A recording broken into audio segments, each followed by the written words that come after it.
But in this case, you can have like different theories that represented the world, and if they are the representation like have. Or maybe he is, but he just doesn't have like a surrealist understanding of like. Yeah, I don't know what surreal. I actually don't know what surrealism means, but I'm talking about his view.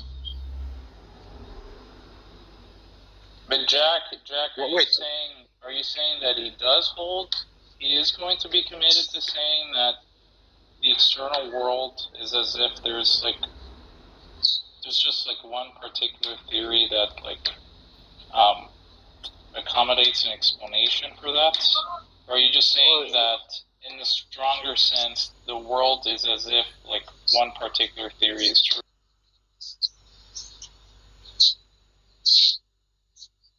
Are you talking to me? Yeah. What's the question? Do you think that his view would commit him to saying that the world is as if one particular theory is true? Because I'm not quite sure about that. I assume that's what his view is. Yeah, this is what I take to like. This is what one of the things that I take to be that transcendental realism commit you to. And if that's the case, then it wouldn't really attack. It wouldn't really attack a pragmatist view, but it wouldn't. What I'm trying to say, it wouldn't attack many of the realist views.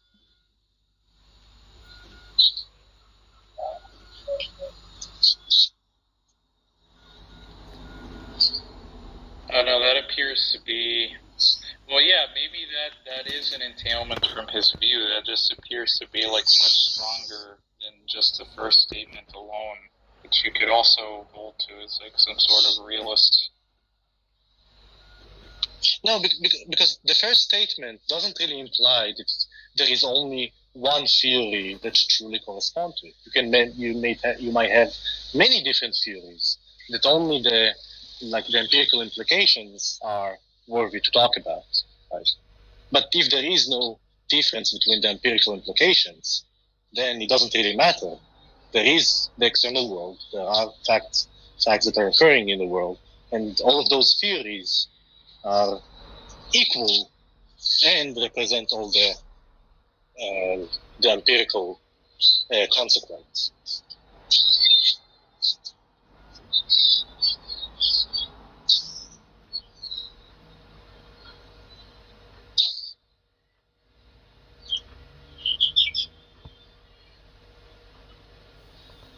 Yeah, I don't know. That just seems like. What is strange? Well, I mean, that view alone, that like the world operates in such a way that only one theory is correct. Yeah, but I'm saying that if he doesn't hold to that view, then it's just the case that his argument. It seems like his argument just wouldn't follow. Yeah, you can just like easily imply some kind of a principle of verisimilitude, where I captured those theories, and I can just say what theories are more truth likeness and have more truth likeness than other theories, and it will still be conducive to truth.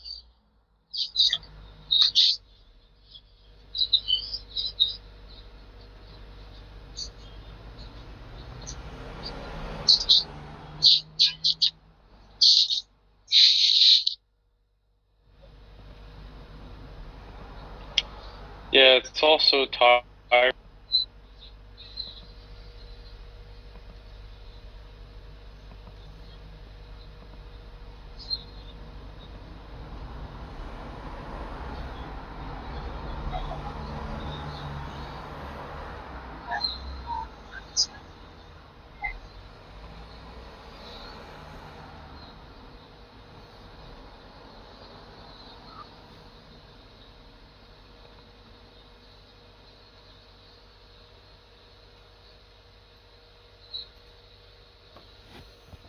Wait, Pogan, where are you gonna?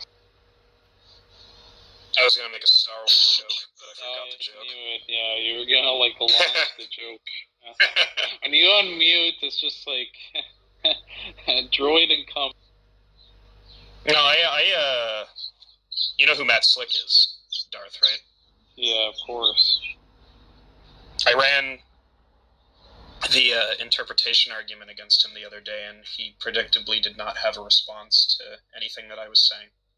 So it's not true that I only mic up for prequel jokes. Wait, what? Which version of the interpretation? Which version of the interpretation argument? There doesn't seem to be some sort of principled criteria by which one can say that the fallible men who allegedly wrote down God's messages can establish that their interpretation is aligned with God's intentions. That is to say, it doesn't seem like there is a case to be made for both the initial interpretation of the message and subsequent interpretations of the Bible being correct. Matt's response to this was to say the Bible is self-attesting, basically, and there is no possibility that it could be wrong because it's self-deriving. And then I pointed out, well, that's just to say that there's a circular argument in use to defend the validity of the Bible with respect to God's intentions. Why would I accept a circular argument if I don't already accept the truth of the conclusion? To which he tried, essentially, I took it that he was appealing to axioms. And then I said, well, I don't think something like that is going to be comparable to like a logical axiom, because there's nothing let's put it this way: in order to show that it's an axiom that is true and integral to any sort of system of reason, you would have to show a contradiction in all other worldviews. And that's when he insulted me and left the conversation.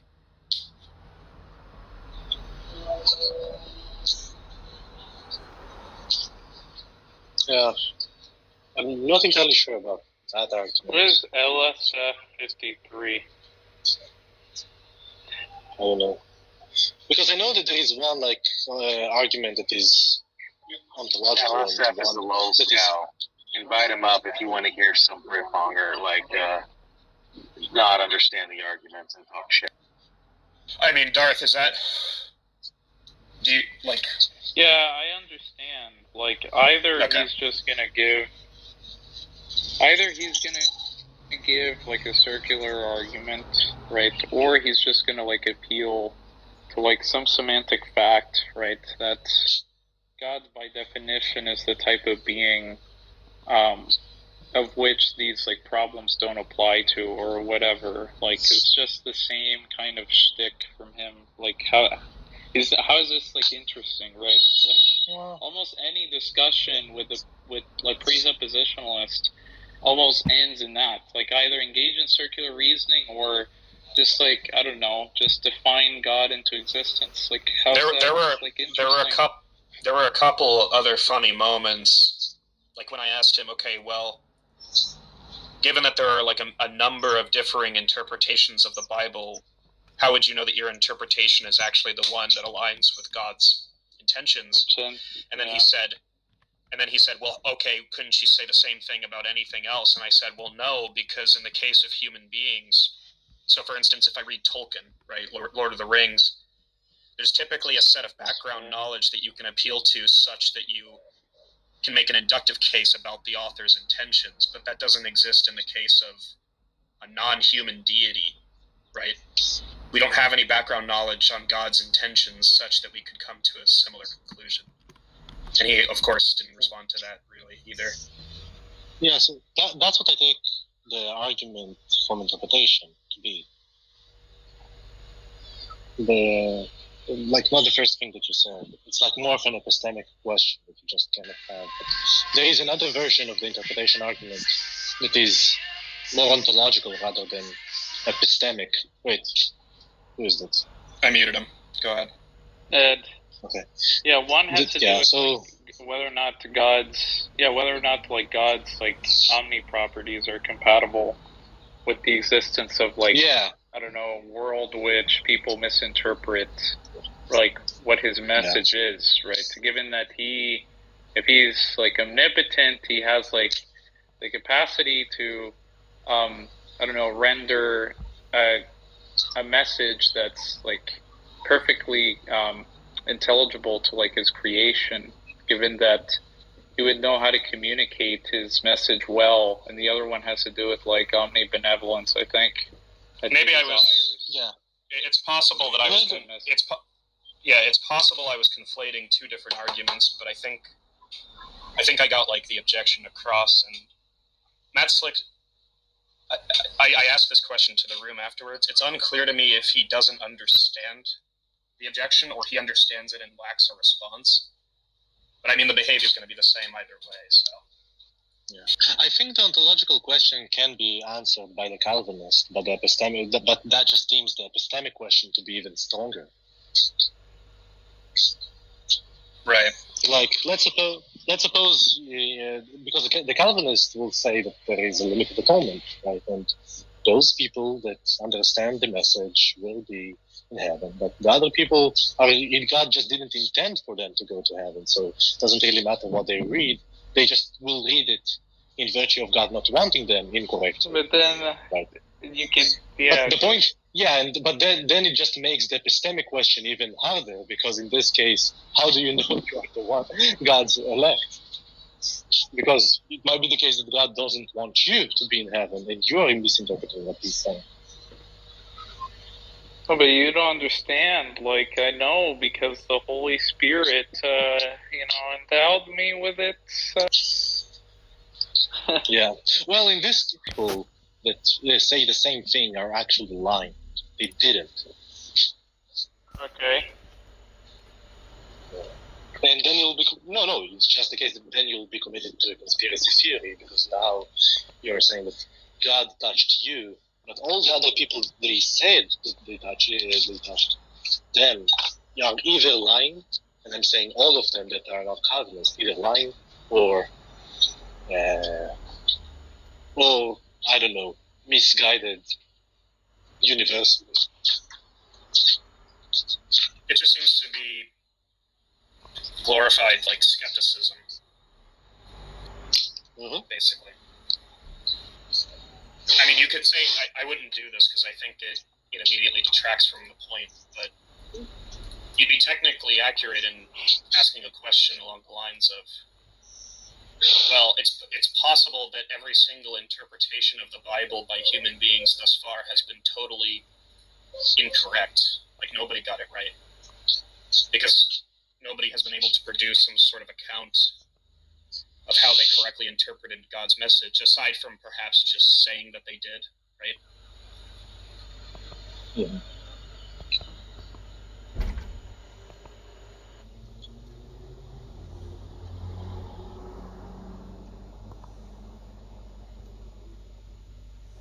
I have a question. Jack can answer this because I know he's familiar with the argument, but feel free to chime in. Anyone else? Are there any, theists in academia who have addressed the argument or responded to it? Like, has anyone run it against somebody like Craig or whatever?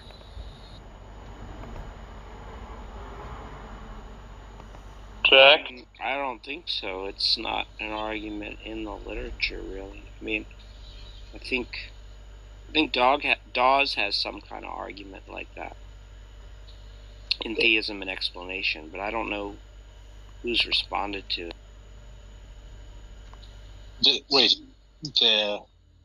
The interpretation from the interpretation problem from the epistemic stance, where it relies on the background knowledge.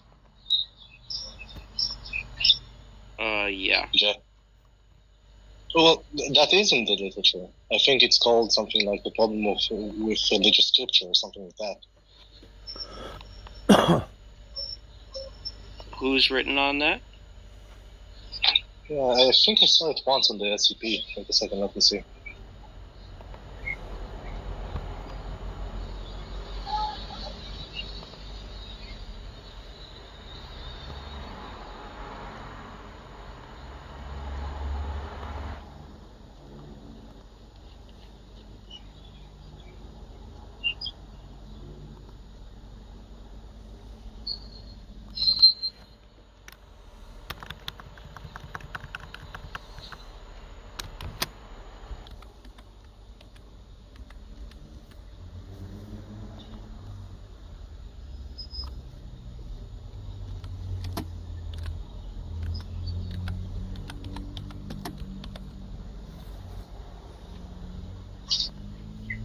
I once read it in the SCP, now I can't find it.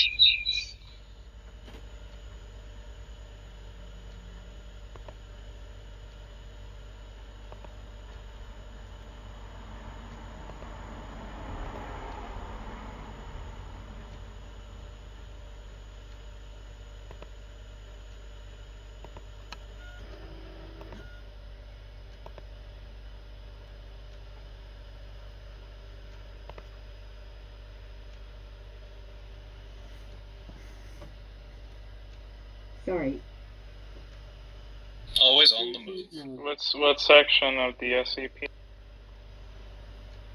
Because there's like one article on meaning and metaphor that talks about something similar to the interpretation argument. But I don't think you're referring to. No, I'm not referring to that. Yeah, the title was something like the problem of religious interpretation or something like that. Bluetooth connected. Here.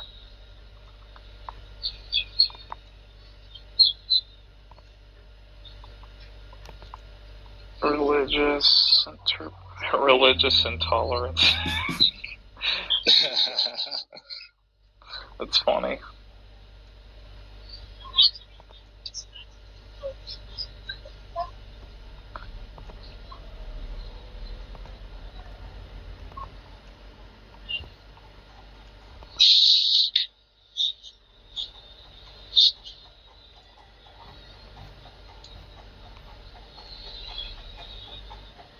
Another happy entailment. Well, there's a sec.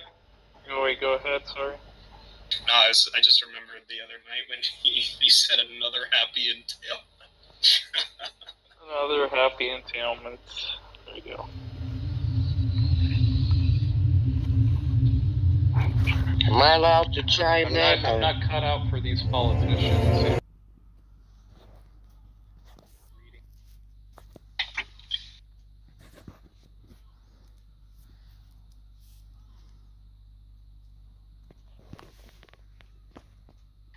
Godless girl.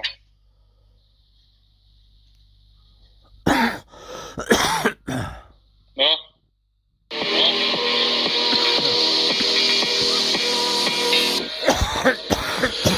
Yeah, I don't understand how there was 50 people in my room listening to Rashad versus to some Bartologist. semantic fact would be just to say, for example, my room's boring right now. I want to be in here. Like what it means. Complain that I like spice things up. Like what's wrong with people? I know. Anders said don't call names. It's like what the fuck? Are you a web creator? Get ready to up your WordPress game with Elementor, an award-winning website builder. Elementor. Expect me to do like Rashad. He's just gonna like. Luke is considered to be one of the greatest historians of all antiquity. Like, of course, no serious scholar questions it. People that question blood sacrifice are not anyone. Like he was just bringing up. I asked him for an inference, and he gave me something that wasn't inferential at all. He just gave me his stupid intuition. He ran away. Yeah, it's just like, this is what I demand. This is what I count as justification. Okay, how do you meet your burden now? Just like, it's just a simple question. Like, I don't... Like, he wanted to say, well, you could get out of the interpretation argument by just appealing to, like, what... I don't know, he might just want to say that God designed him to have, like, these seemings where some of those seemings are in accordance with God. I don't see how that's just, like, first of all, that's just, like, a mere just so story, right? So it's, like, I'm not even going to, like, grant that. And who's to say that, like, it out of, like, the many different, like, options that God could have had, that was the option that he would have picked, right? That he would have picked you in particular to have this type of intuition where you would know that God, I don't know, existed, that you would have like some justification for that, right? Like it just seems that there's just an infinite, if there's just like an infinite amount of like possibilities as to how God could have like designed your faculties so you could have like encountered those seemings in a different way, then I don't know, it just seems like you could like run an argument that his intuitions are like probably incorrect or just false, right? But that's not even like relevant to my point. My point was, okay, this is what I take justification to be. It requires an inference. Like, okay, how do you justify your belief that your particular hermeneutic is like the one that's in accordance with God's intentions? It's just an epistemic issue. And then he just made it about, Matt Adams was like saying some nonsense about like, I don't know, like God's ontology, that he just like creates people to have like that disposition. But that's not like the issue that's raised is an epistemic one. It's not about like ontology or anything. And then John Lee, were you trolling me, Godless, when you weren't muting John Lee when he was like chiming? I just don't like to mod people. I just try to not use mods. I try to be as liberal as possible. I don't care, right? But it didn't bother me. But it was just like John Lee does this thing where he's like white knighting or like rooting for like people. It's kind of like, I hate it when... Oh, no, I wasn't trolling you today. Those other days in my room, I was trolling you, though. Yeah, John was doing that with Matt Adams in the last chat I was in because they were getting spanked all over Kingdom Come because they want to argue that Paul is the sole authority on salvation.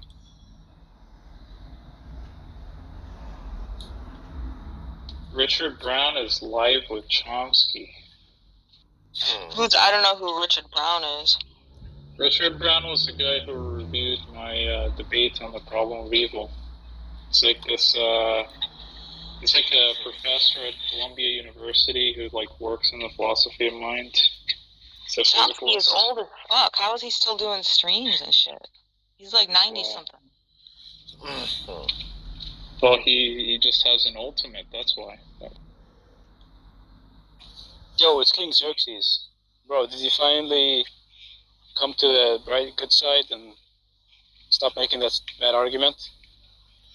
What are you talking about? Oh, here we go. Remember when you said that like the only two options were going to be that like when you say God is good, it's either going to be that the view of the good is something that transcends God, is that what you said, or that's a tautology?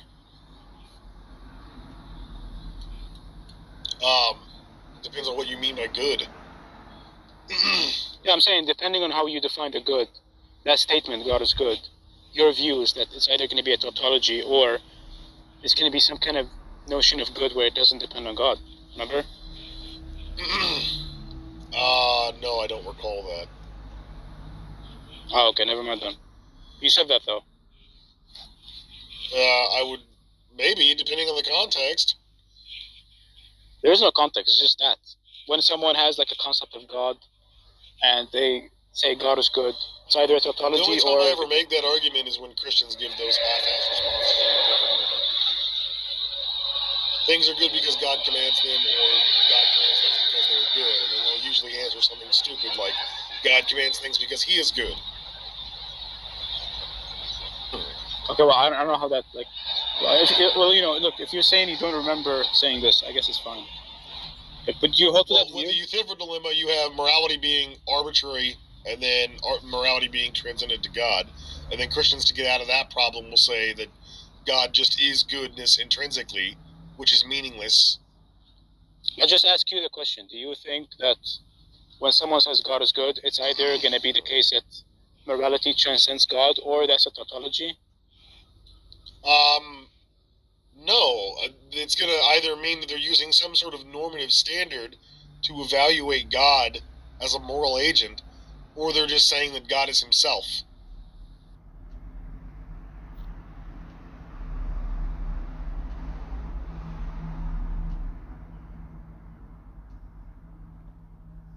How well should they proceed into the desert without having survived?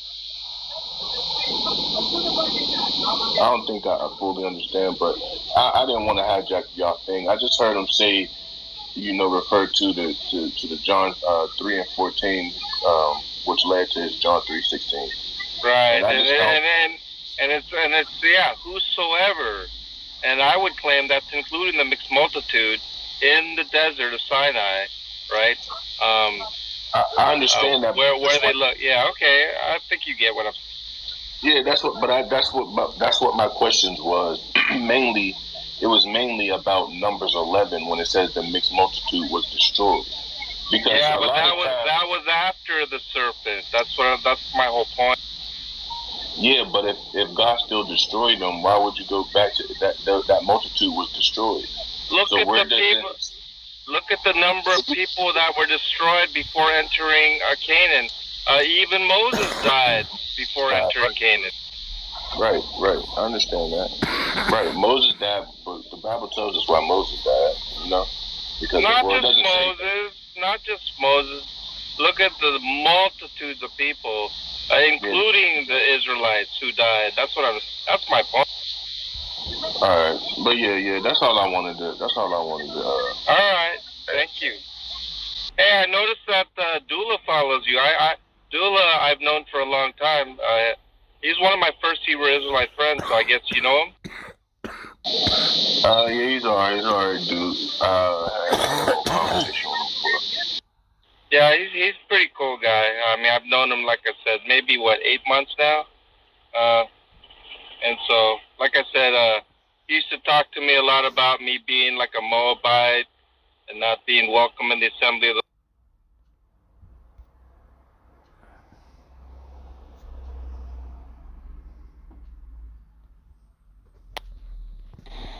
Yeah, so say one that you think is controversial that we'll be all like, wow, that's bad. That's a bad thing for you to think.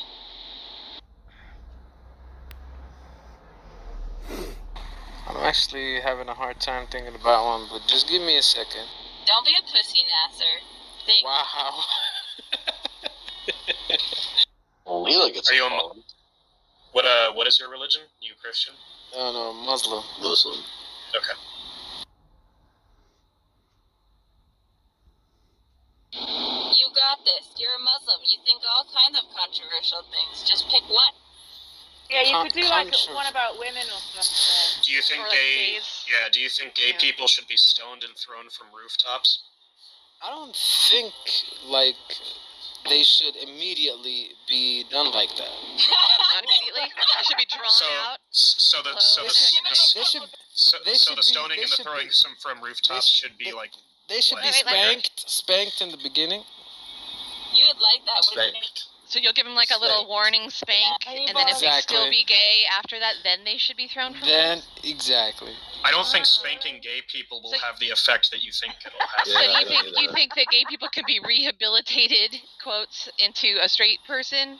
Is that exactly. Yes. Oh, that's too bad. It's like the Salem witch trials. If you spank them and they get hard, then they're gay. But do you agree? Do you, Nasser, agree with the tenets? Hold on. Do you agree with the tenets of Sharia law specifically as they pertain to how women should be treated and what their relationship should be with broader society?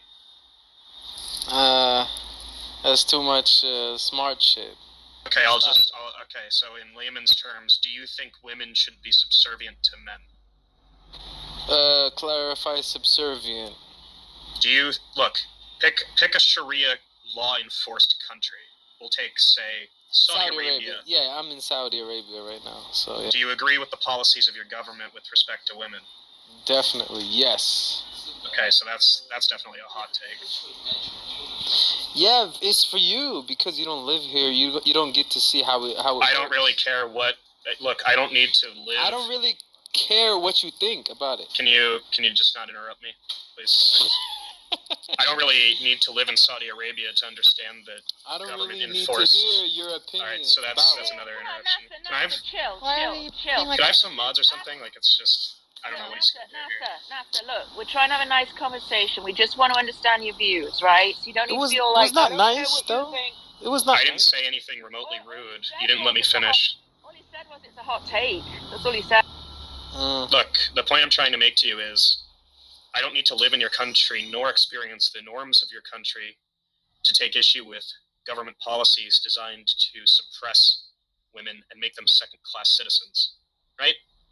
There's a reason why I would object to that. It's largely going to be due to the fact that I don't think reducing women to that role in society is morally justified, nor do I think that any weird appeal to like Islam or Sharia law is going to justify that either.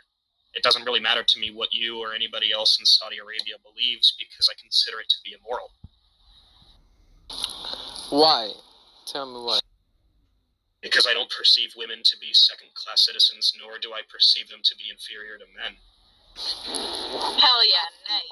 Why do you believe they are considered second-class citizens in Saudi Arabia? Because the policies of your government allow. Where did you read that? Wikipedia? The third interruption. Look, the point is, you're not going to establish. Look, let's try this way, right? Mm-hmm. You agree that the policies of your government prevent women from doing things that men can do, right? Mm-hmm. Okay.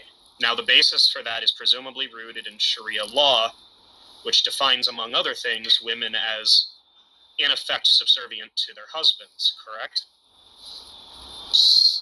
This word subservient is giving me trouble, man. Like, can you say? Well, how would you put it? Simpler. I don't think he knows what it means. You mean like a servant? Oh, okay, so what I mean is, women are considered less significant in society, less worthy of rights than their husbands.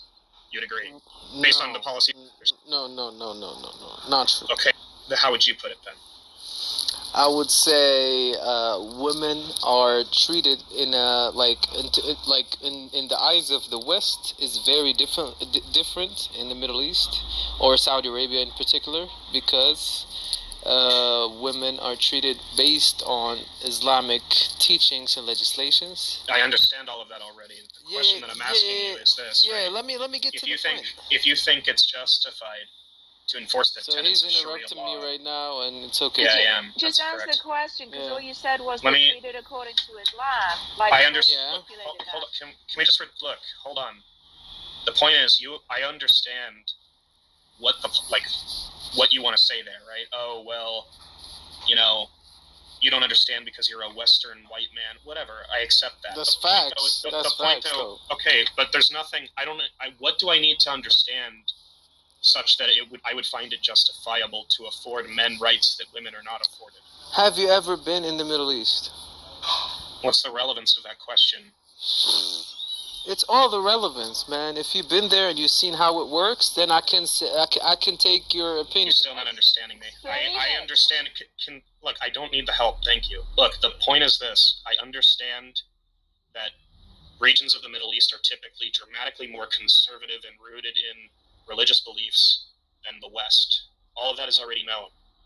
But I don't have the belief that women are inferior to men, nor do I have the belief that women should not be afforded rights that men are afforded. Now, I'm asking why you think the opposite should be the case, and my assumption is that you're going to say something like, well, it's a tenet of my religion. Is that correct? The way you put it out is not correct. The way you put it out... Then how would you put it? I would put it as women as not being inferior. No, women are put in a certain role and men in a certain role. They're still equal though. How can they be equal if women are? Look, it's the case when you that think women. Equal, when you think equal, stop yelling. 1 second. No. Stop yelling. If women are not afforded certain rights. Stop being a pussy and listen, okay? If women are not afforded certain rights. No. I'm not listening to you. Look, I gotta talk right now, so you need to shut up real quick. Look, you're not gonna say anything that we're not already aware of. Is why I'm saying. No. I'm saying new things right now, so you need to just relax. Let him say it. This fucking idiot. Oh my god. So look, in Saudi Arabia, there's in terms of women, we play certain roles. Like women, they take care of children. They can work jobs. They can do all other stuff, but the main role is basically to be a mother. Okay. Okay. I'm aware of this. Okay. The question I asked you is this: Yeah, that's treated as equal. It is true. In Sharia law. It is true that women are not afforded the same rights as men. Correct? That's just a true statement, right? Yeah. It's not the same right because it's not the same. It's not the same. So you said yes. Okay. So yeah.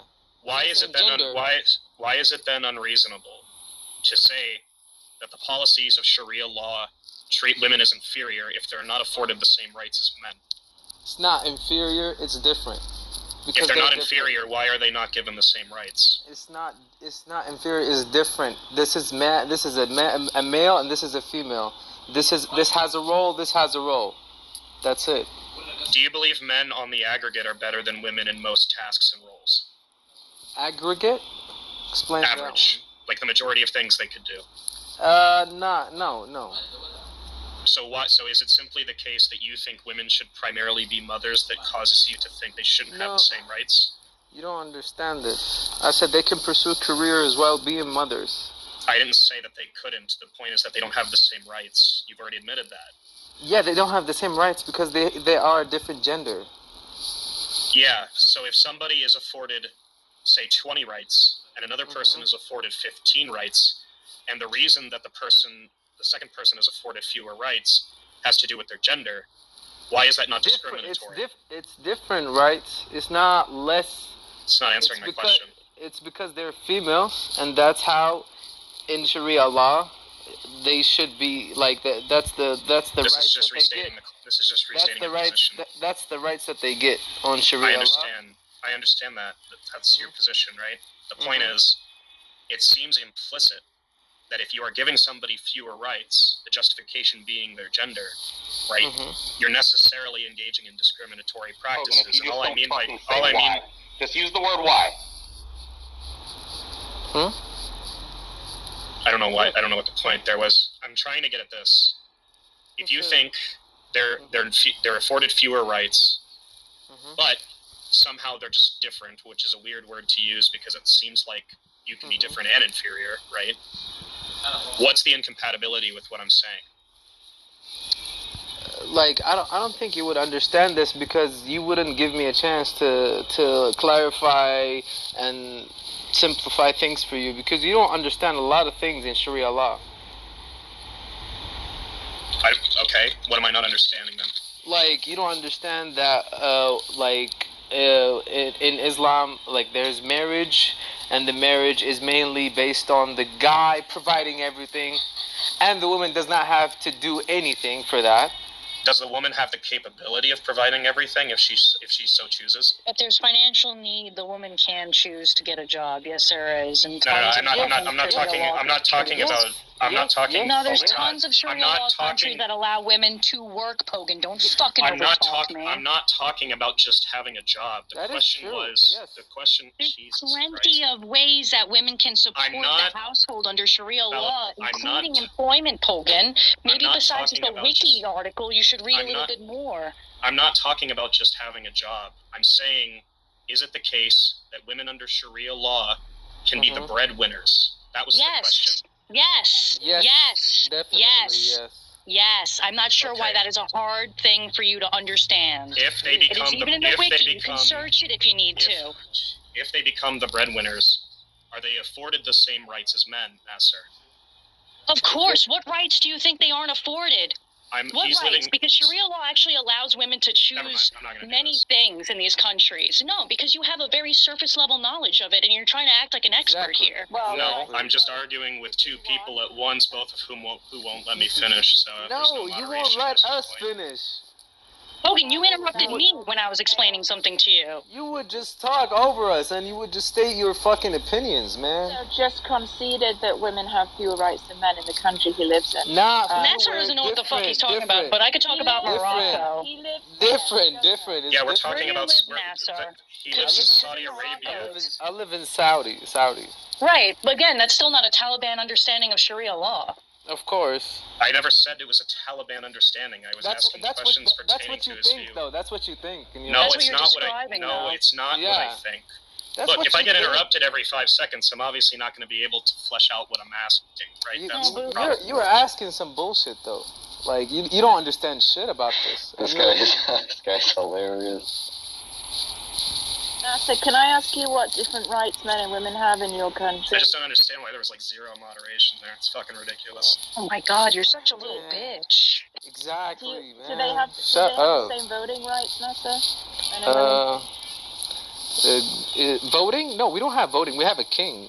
Don't you, is there any voting in Saudi Arabia for anything? No. You don't vote We at have all? a king. Local It's a kingdom elections? of Saudi Arabia. No one votes for anything. Is that right? Nothing. It's a king. There's a royal family called Al Saud. That's why it's called Saudi. That's why it's called Saudi. It's the family name of the royal no family. voting at all? Okay. Nothing. Okay, let me check. She didn't know about this still? Damn. I knew it was a monarchy. My understanding was that you vote in local municipal elections. Yeah, Who runs no. the city now, sir? Who runs the city? Look, the point is, a prince from the royal family. Yeah, it's all princes, constables, in Saudi Arabia. Same in Morocco. There's no voting. It's all done by a king and a monarch. yeah, the point was if you can, like 5 minutes ago, you conceded that regardless of the reason, women are afforded fewer rights. So I it didn't seems say like it seems. Don't put words in my mouth, alright? Yes, you did. Different. I said different. Different rights. But it's just straightforwardly not the case that men and women have the same rights. Correct? It's not the same. Doesn't mean fewer or more. All right. You can stop. Just answer the question. It's the case that they're not afforded the same rights. I just answered you. What the fuck are you talking about? I said okay, different, same. Okay, so that's a yes. Now the reason why they're not afforded the same rights is because under your. Man, I don't want to talk to you. I don't want to talk to you. Shut the fuck up. I don't want to talk to you. I mean, you cannot talk to me, but I'm going to finish. Shut up, man. You sound like a Trump supporter, man. Shut the fuck up. That's hilarious. Look, I'm going to finish what I'm saying. The point is, you can phrase it however you like. You can say different. They have different rules. Whatever you want to say. What you think, bro. Okay, that's fine. But I'm going to finish what I'm saying. I don't care. I'm going to finish what I'm saying. It doesn't matter how many times I'm just going to interrupt you right now because you were interrupting my shit all the time. Yeah, look, I'm going to finish what I'm saying. I'll take however long it needs to take. The point is, if you say they're afforded different rights, and then you say that the reason they're afforded different rights is because the policies enforced by the state are such that women are supposed to fulfill a different role. You're a dumbass. And then you say, the whole system of a country because you Googled it. And then fucking you say, dummy. And then you say something like, "Shut up, man." The policies are in place to guide people into fulfilling those roles. Then it seems like there's an implicit order some McDonald's from Uber Eats. There's an implicit systemic bias towards serving. Now you guys have Postmates gender. too. Wow. There's an implicit systemic bias toward guiding somebody toward that specific. He's not listening another to you. I don't know why you're. Bro, I don't care what you're saying, bro. I don't want to have a conversation with you, bro. You're. What I took from this conversation is why would you take the approach of give me the symmetry breaker to somebody so fucking stupid? Like, why can't everybody just be more fucking simple and speak like a normal fucking person? I mean, when people allow interruptions and there's no moderation, you tend to not be able to flesh out your questions. That's this guy will never be able to give the reason when it's fucking boiled down. He's stupid. He's going to literally keep saying it until somebody gives him mods. I don't want mods necessarily. I just want people to not scream over me when I'm asking them a question. No, you didn't give me the chance to do anything, so you should just... I don't want to have the conversation your time anymore. with this dumbass, please. Please. For your own sanity and ours. Don't seems like there's a double. Just seems like there's a double. Look who's talking. Look who's talking, though. There's lots of inconsistency. That's right. There's lots of. But there's lots of dicks. You don't have to prove anything to us. I don't think to me or. I'm not trying to prove anything to you. I'm trying to point out that even if he says, like, they're supposed to fulfill different roles, it doesn't change the fact. Just in general, he's too dumb, and even if he weren't too dumb, he doesn't care. So what? I'm just. They just want to flex. Just let them flex whatever the fuck they want to do. I'm sorry, I forgot. It's the content hour for Tom. You understand? I don't even think Tom's paying attention. Probably not. I haven't even been here. What are you guys talking about? Yeah. I didn't even do anything. Okay, so... Yeah, not interested in having a conversation, man. Just get the fuck out of here. So no, you get the fuck out of here. Look, the point is, Nasser, you're not going to be able to give any other reason other than that's the way it is, and I like my emotions. That's what Pogan tried to say in all those words. No, Pogan didn't give me a chance to speak. I don't like it. I don't like it. Oh, I'm sorry about your emotions. You not liking things. What the fuck is my emotions doing? I'm not acting like a pussy right now. Like well, they're making you act like a bitch. That's what they're doing. No, that's your friend acting like a bitch. Didn't even let me talk. The only reason I tried to stop you from interrupting me... Jesus Christ, dude. This dude cuts me off and he acts like I did. Shut your bitch. You're being fucking... answering any questions, of course I'm going to stop you. Yeah, because... No. The thing is, like, whenever I try to answer... No, whenever I try to answer... No.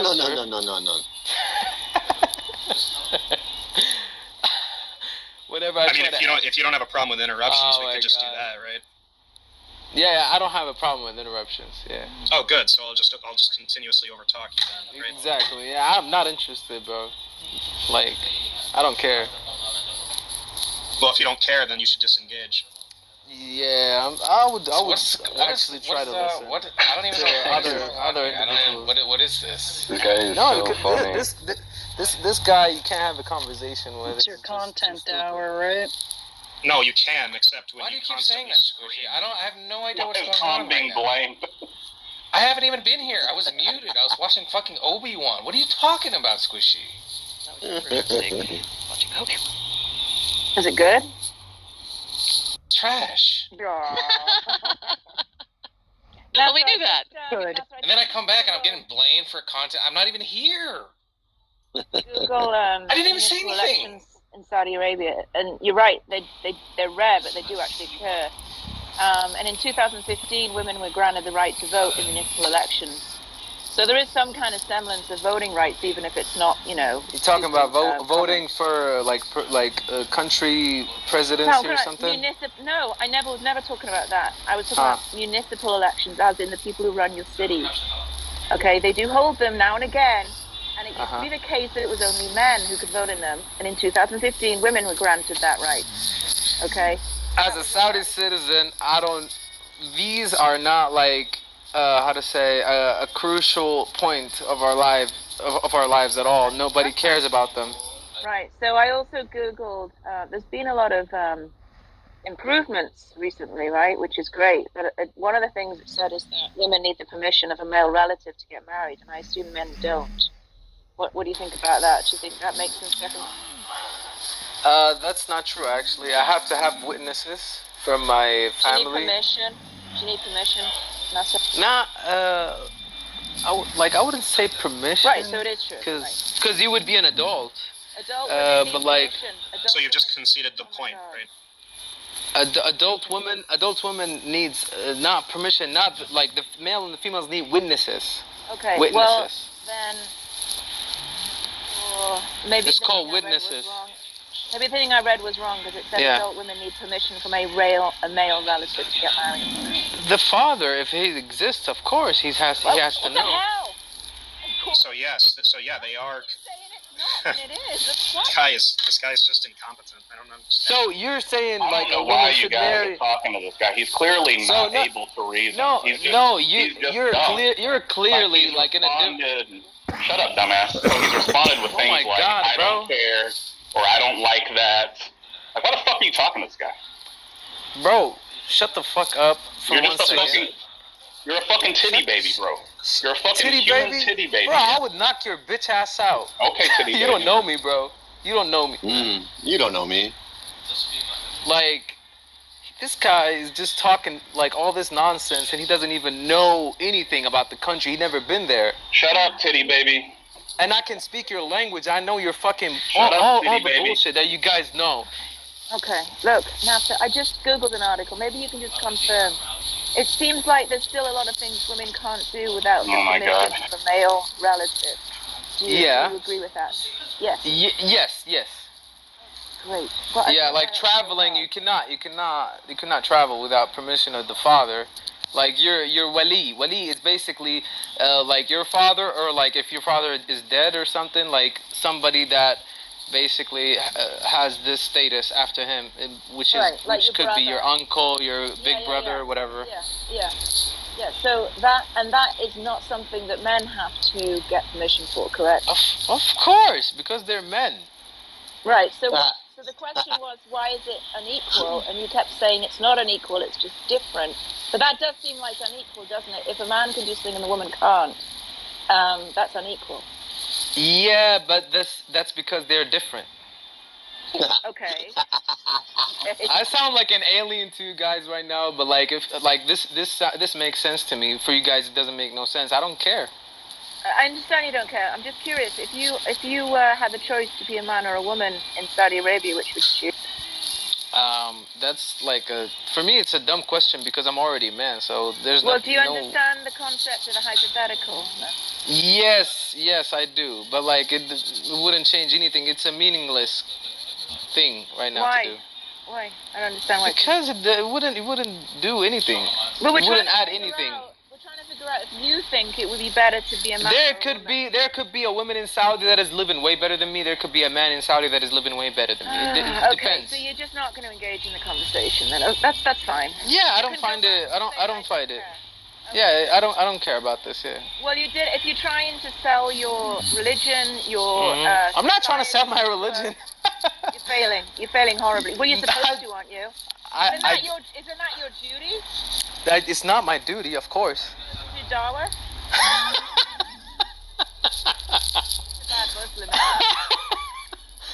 I'm not supposed to give dawah to everyone. What do you mean? Just who then? The people who search for the dawah. Yes. We're asking you questions. We're interested. Yeah, you're asking me. You're asking me not religious stuff. You're asking me legislations that are equal or unequal in Saudi. Like, well, it doesn't tie. Yes, but it doesn't tie to like the basically literally spiritualism. You know, being spiritual. You're just basically attacking those points. And if I don't understand why a woman would want to join a religion where she doesn't get to do the same things men do. Yeah, because you grew up where? Where did you grow up in? The UK. Yeah, the UK. Of course, it's going to be difficult for you to accept it. Well, how are you going to do dawah to people then if you can't make them understand why it would be a good thing to have you around? There are women from the UK that grew up just like you and became Muslim. Do you know that? Yeah, I did know that. I'm not. Yeah, why did they do it? Why did they do that? Like, do they have something wrong in their brain? Maybe they had someone who was better at you than doing at giving dawah. Yeah, of course it could be. Yes. Yeah, that's you're asking. I told you from the. I told you in the beginning, Haiti, I'm not a scholar. You can watch YouTube videos. It's way more beneficial than me. You should work on it then. I'm not your employee. I'm not gonna do shit. Oh, you should tell all of that. Oh, I don't give a shit about poor Haiti.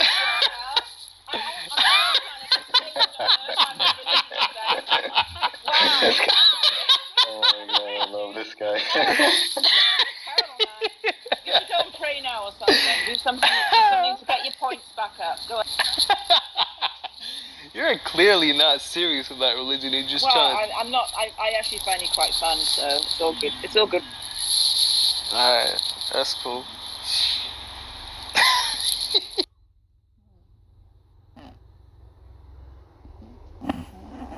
Where are you at, Nasser? I'm in.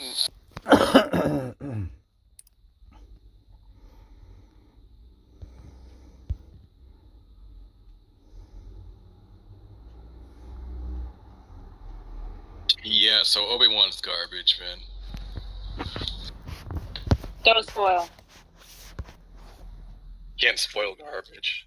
It's already spoiled. Right, it's already stinky.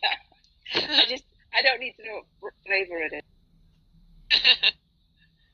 Trash. All the bad ones. All the bad flavors. Hey, what don't you like about it, Tom? I gotta go anyway, so I guess you can spoil it. Oh, I hate it. It's like there's these scenarios in the show which are just so stupid that you can't even suspend disbelief because, like, you just are like, why doesn't he just do X? And then he's like, just like these huge holes in just the scenes. It's just crazy.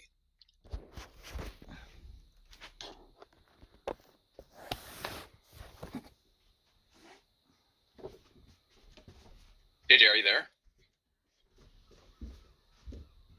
Son of a bitch, are you there?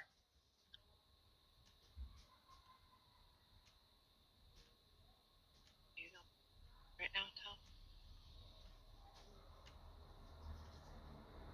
Just letting you know, because Haiti left.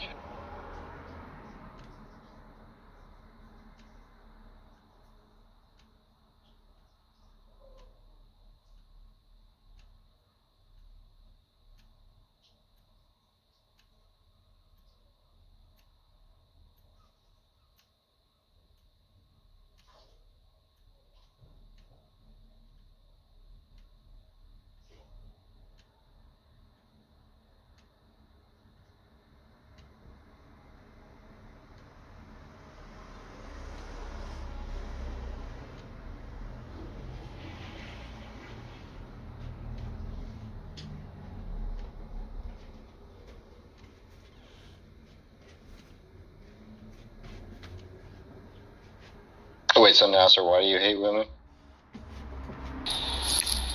What's that? I said, why do you hate women? Why do I hate women? yeah. I hate them because Sharia law tells me to. No, I'm just playing. I don't hate women.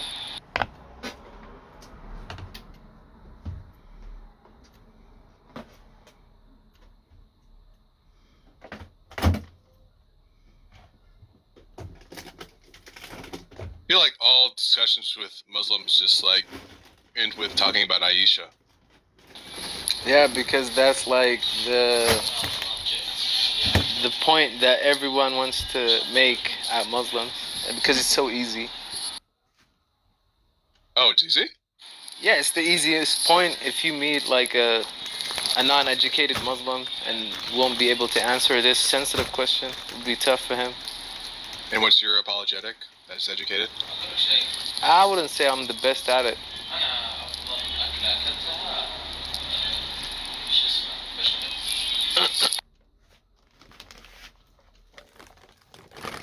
But you still have a response, right?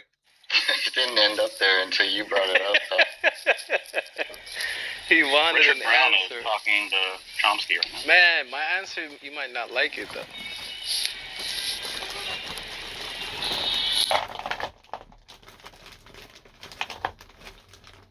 Well, that's the idea, Dave. I wanted to just get there and just get it over with.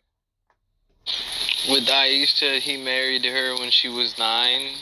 That's what you're saying. I didn't say anything. I just asked you what you think. What I think of what then? What's your apologetic for Aisha being young? Supposedly you have some kind of rebuttal why it doesn't matter, or she wasn't really young. So, actually the age was not precisely 9. And it's still like in the norms of the West right now, 18 or 21 should be the legal age, or in whatever Western countries. But it wasn't. It was in different sayings. It was 14 or 12, but it still doesn't make any difference for the Western eye. But the norm before, when a woman hits puberty, then she's ready to give birth. And they didn't have those Western views in the desert before. And yeah, that's my answer. I don't really even know what your answer was. I mean, what? Were you listening? The fuck? You just gave like a synopsis of like different views, but like I don't even know which one's yours. What? I didn't give synopsis of different views. I gave you at the end my answer. I said, like it was in different sayings or stories that she was 12 or 14. Okay? Yeah. And before, the norm when a woman should be able to get married is when she's able to give birth. And she hits the age of puberty. And puberty for women is known to be earlier than men. And 12 to 14, or from 9 to 14, women, like, most of the time hit puberty. So, yeah, that's it. How does that in any way I don't understand. How does that in any way justify the act? So how old do you think she was? Pogan, I don't want to talk to you. I don't want to talk to you. I don't want to talk to you. I don't want to talk to you. I want to talk to you. There are various like historical accounts of people going around pillaging and raping. Right. The fact it happened long ago doesn't suddenly make it ethical. I don't understand why the history is even relevant. Wait, but Nasser, I want to ask you a question. I don't want to use my brain with you. I mean, you haven't been using your brain at it with anyone. Exactly. Yeah. Wait, but you said that like when they're like ready to give birth, but why do you, puberty doesn't like necessarily mean like ready to give birth, right? I mean, that's what it means actually. It means that she's like able right now. But isn't both the infant mortality rates as well as the mother's mortality rates like much higher the closer to puberty that a woman is? Can you explain that more, because the terms were too much for me. Yeah, there's a much higher rate of death for both the infants and for the mother the closer you get to puberty. Yeah, but like probably in their time in the Middle East, at their conditions, at their weather, he wasn't the first one to do it. It was basically okay at that time. He wasn't doing something different in his village or in Mecca. It was regular, and women probably were adapted to these things. Like, you know, their bodies and like their genetics were like fine with this.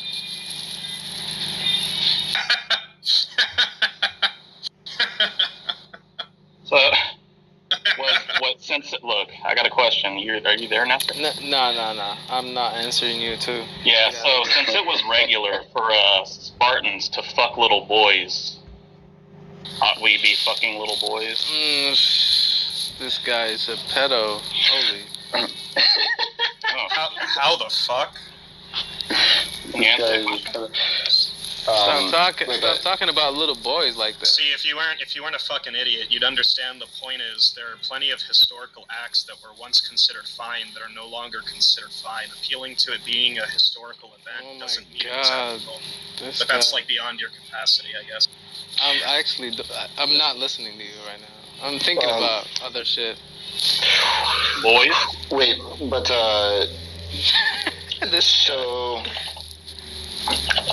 So like you don't determine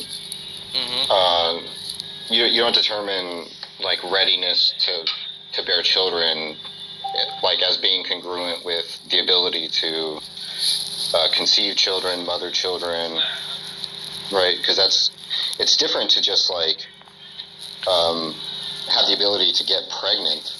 So look, Dave. So you don't dive in deeper with me because I'm not an expert at this. I already told you that.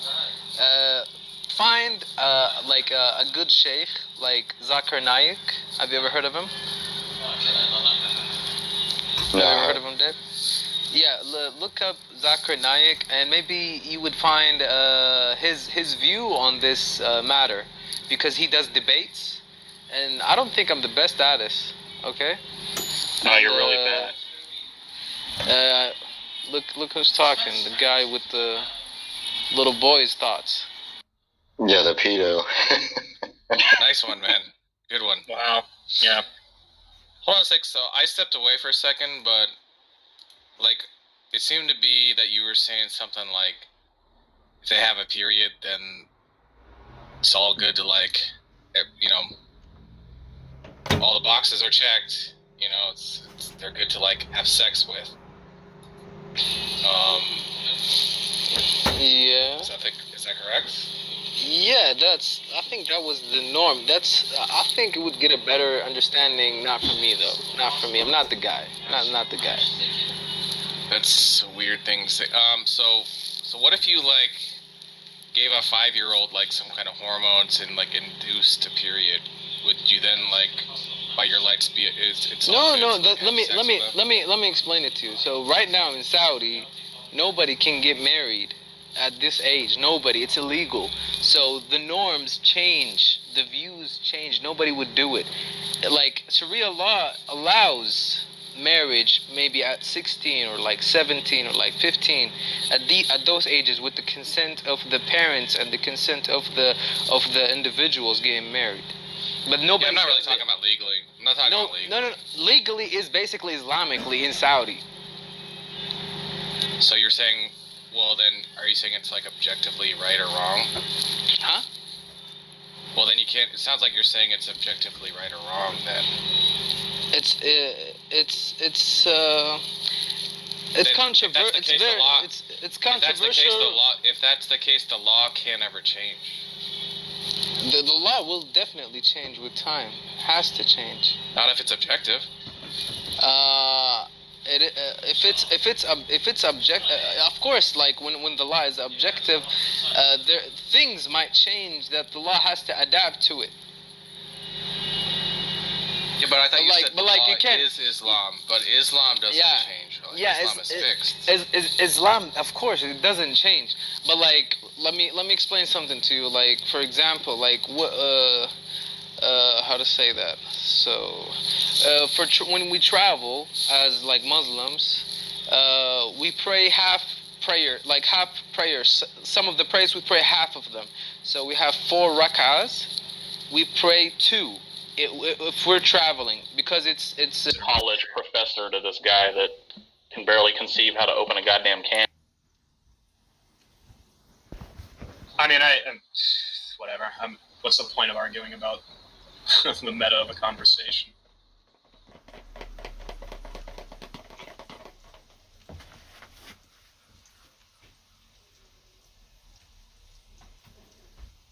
I have an earworm. Is that a euphemism for Sock's penis? I don't understand. In a minute, I'm gonna need a sentimental man and woman to I know that one.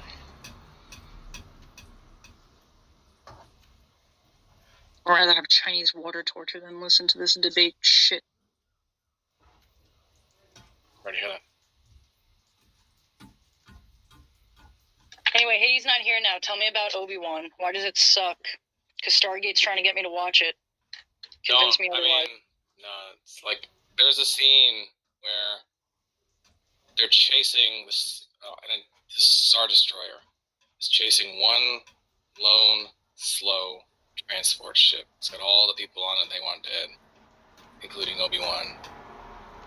They're just shooting their little green lasers at it, and the guys on the ship are like, "Oh man, switch all our power to the rear shields. We don't have enough time. We're not gonna make it." And then Obi-Wan's like, "How much time do you guys need to fix the hyperdrive?" And they're like, "More time than we have." So Obi-Wan's like, "Okay, man, well, I'm gonna take the little escape ship and I'll create a diversion so they come after me because it's me that Vader wants." And he's like, "No, don't do that, man, no."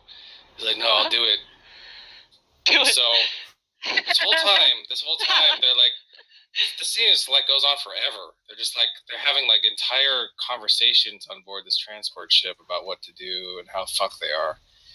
And meanwhile, they're on the bridge of the Star Destroyer, just like pew pew pew pew.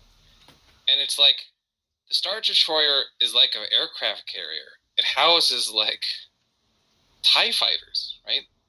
If they're trying to kill the ship, play TIE fighters. Why don't they just launch the stupid fucking ships? I mean, like the guy said himself, put all power to rear deflectors, and they would have known that, right? So literally one shot from a TIE fighter in the front is like they're fucked, right? So Obi-Wan, that never happened. It's so stupid, right? You're just watching this thing go pew, what pew, kind pew. of tiny transport ship couldn't get bleeped by a fucking star? Well, that's another stupid thing, right? I mean, that's crazy. So then Obi-Wan takes a little transport ship out, and then it's like he's flying in the opposite direction, and he's like, "Oh, Star Destroyer, chase me!" And then Vader and like this other guy are on the bridge, and they're like, "We should keep following the transport ship." And Vader's like, "No, let's follow Obi-Wan." And it's like, bro, send like one TIE fighter after the defense's transport ship too, and then just like do whatever you want, you know? I mean, It's so dumb. Yeah, that's so real dumb. They could have just been like, you know what, let's just kill the transport, and then we'll go after the... Because it's a flying city. It's fucking massive. There's, like millions of people on that fucking Star Destroyer. So it's... And they're like, oh, let's decide which one. We can only go after one. It's just ridiculous. And the other thing is they're in constant contact with other fighters that are currently not, like, docked there and shit, so they could call in people that are nearby even, if they wanted to, right? You know what I'm saying? They could do that. So that's bullshit. It's like an actual U.S. aircraft carrier, like, following, like, a little raft. A Somali pirate ship. Yeah, Somali pirates or something with no weapons, right? And then like another guy like inflates a fucking like inner tube and he starts like paddling in the other direction. And they're like, oh, which one should we can only like stop one, right? So we gotta like who should we chase after? Crazy. So dumb. That's dumb. So dumb.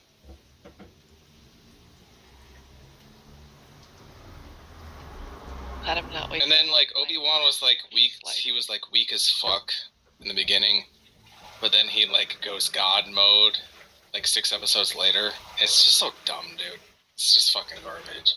Okay, you're not gonna tell me that episode 6 was bad. Come on. Uh-oh. We were just talking shit, Declan. It was just fucking amazing. Declan's a fanboy. Declan, why didn't they just blap the transport ship out of existence? What? What are you talking about? Why didn't they just destroy it? Well, stormtroopers have bad aim. Even on the destroyer. Oh, come on. Come on. They don't have like a tracker device. No, they don't have some lock-on shit. Yeah, they're not all manually operated. They have a stormtrooper shooting for the Star Destroyer. You're not going to tell me that the fight between... You're not going to tell me that the fight between Darth Vader and fucking Obi-Wan was not badass. It was pretty dumb. Oh, you guys are crazy. It was like some guy's fan fiction with like a little bit of a budget. That's it. Sounds like it was Declan's fan fiction. How excited he is. Apparently. It was fucking I'm awesome. happy Declan's excited. You're excited. I'm glad you liked it. See, Stargate was telling me that it was great too, and I'm like, maybe I'll watch it. He's like, oh, it's so cool, the scenes are so good, cinematography's great, blah, blah. I just give myself a mean paper cut. And like, and then I come in here and Tom's like, that was the biggest pile of shit I've ever seen. I've pretty much hated everything that Tom has also hated so far, so I kind of I'm comfortable taking his word on that, to be honest. That's just me. Raised by Wolves got canceled. Yeah, I know. Just when I was getting good. Although he's liked things that I've hated too, so I don't know. Why'd they cancel it? I thought they had good viewers this season. I heard the tree going inside the serpent was too much like sex. So they got canceled. What? When the serpent deep-throated the fucking tree. Too much like sex? Who would see sex with that? That was a joke. Oh, I thought that something was really literally written about that. Okay. Thank Jesus. Somebody.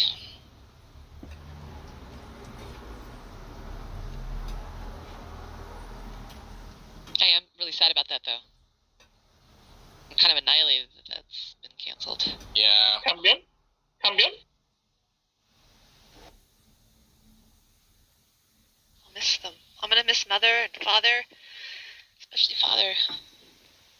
Grandmother? I want to see what the fuck she was up finished to. the first season, and I was about to start the second. Yeah, I won't even get to see what Grandmother's could have done, was supposed to do. I'm pretty certain everybody has a special predestination shit built into them. That was my theory, anyway. They all had a purpose.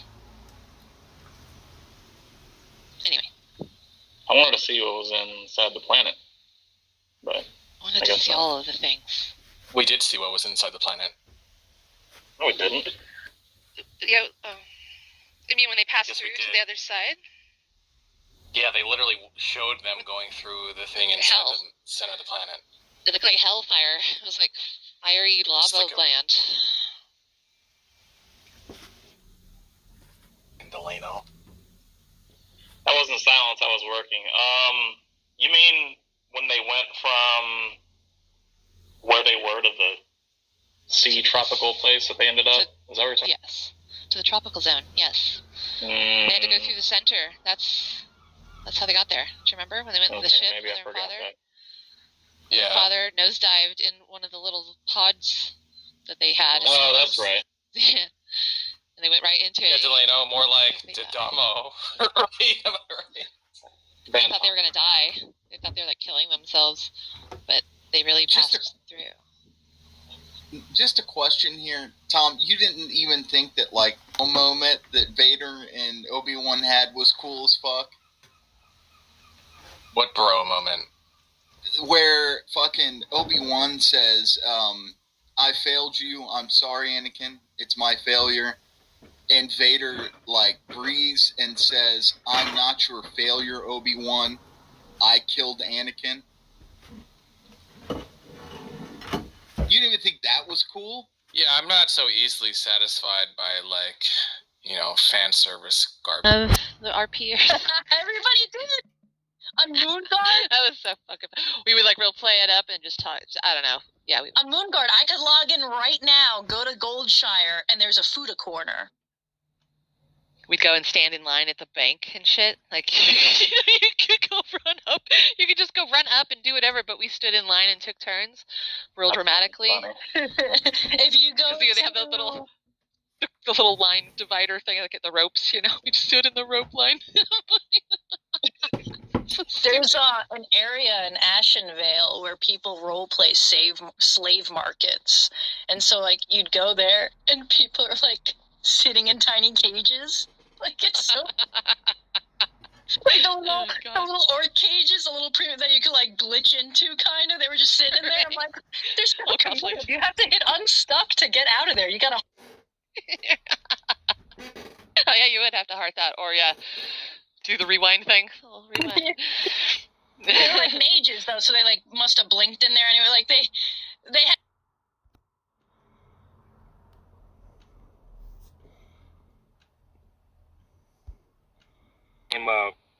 And this is a topic that I've discussed many times.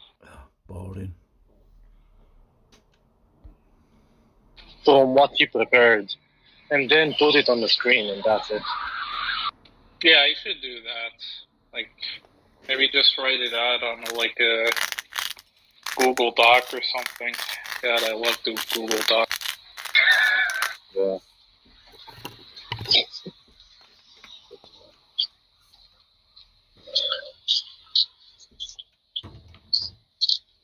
I asked him to send. What? I asked him to send me one. Yeah, I asked Victoria to send me one paper that agreed, or at least the most accurate to his views. Detroyer is not. And Detroyer isn't like fond of like the constructive empiricist stuff, right? Yeah. Like he seems to be either. I actually don't know. But what I was about? Yeah. So Detroit, I asked Detroit to give me one paper that is at least very similar, or what I wanted to say. Like capture his position about the field of mind, and he sent me one paper that I need to read right now.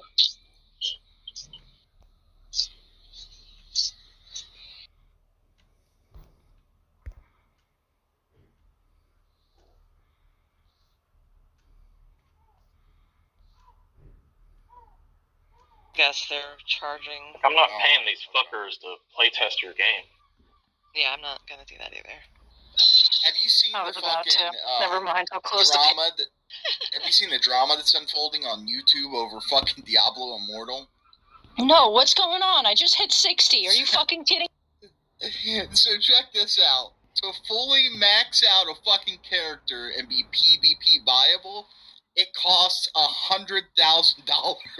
Like 160, but in defense, you don't have to buy that shit. The game is fun. Yeah, it's fun. I'm having fun with it.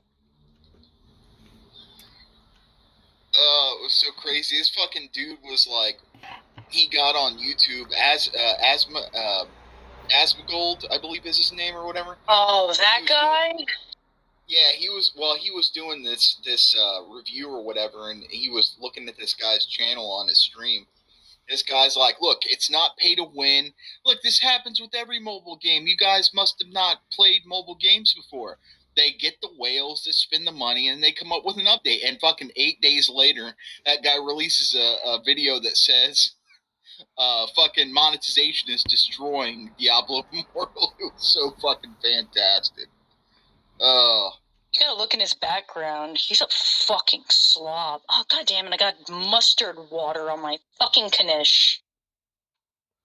Is that the guy with, like, grooming accusations, or is that somebody else? I think that's somebody else, but Asmongold, he's like a hoarder. So if you ever look in the background of his streams, you can see like literally like 300 Coke cans on the floor behind him. It's disgusting. And that guy makes $300,000 a month. Disgusting. Yeah, so... Disgusting, and he can't hire a fucking Stanley Steamer cleaner crew. Too busy playing his games. Let him get on with it, it's his money. It's literal oh my god, it's so bad.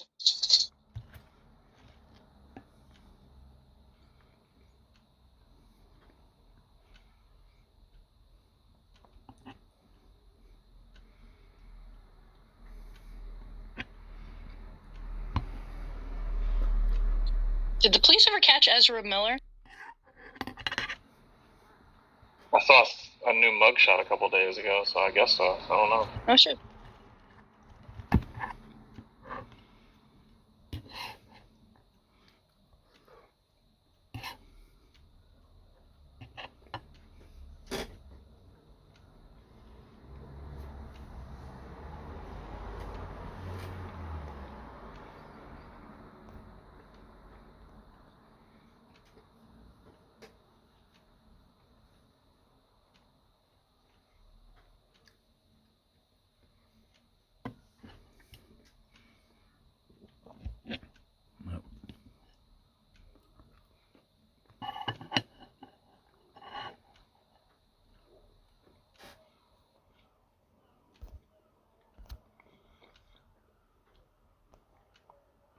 Chores, basically feeding, fighting, fleeing, reproducing. So I think your desires have to be kind of in tune with what you are essentially, and that gets to the conversation of what is the human essence. And so I personally go ahead, I'm sorry. But Biscuit, like, that doesn't reflect from my point. Like, I do not want to live forever. That to me would be the worst possible misery. You don't want to live forever. No. Okay, well, I mean, I think that the part of you that doesn't desire to live forever is transient. But I think that you are life. And I guess that's unfortunate for your dissociated experience, but I think after you die, your dissociated experience will turn. Well, there was a state of affairs wherein I didn't exist, right?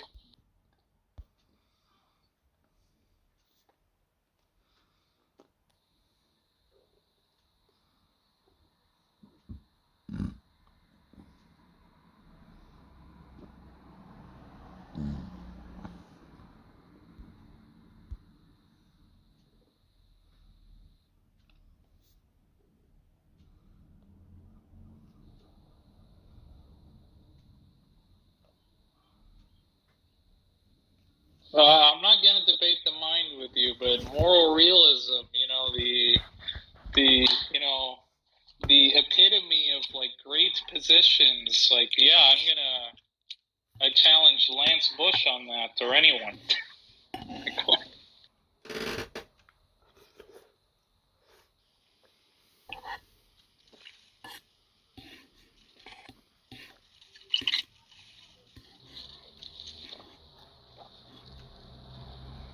Jack, I rendered the interpretation argument on Rashad, and Rashad just responded, well, it just seems to be the case that God designed me in such a way where I would know that I have the correct interpretation. He's incredibly stupid. He's so stupid. The question is an epistemic one. How is he justified? It's not an ontological one.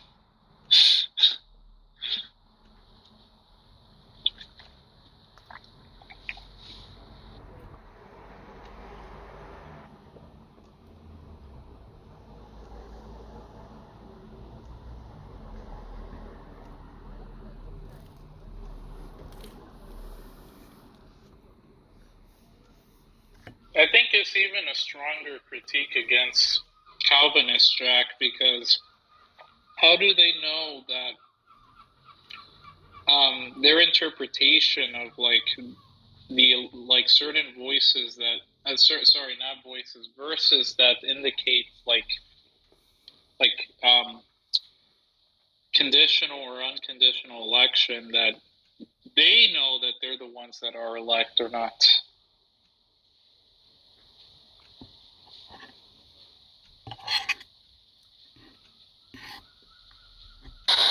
There's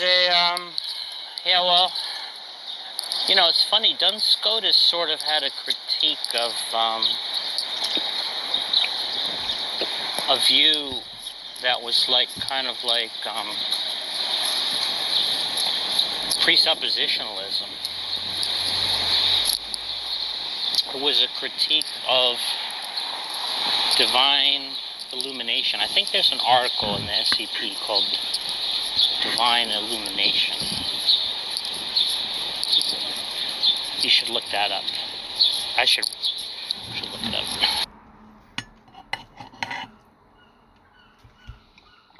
What's it called? Divine Illumination? I think so. It was a medieval debate involving Duns Scotus.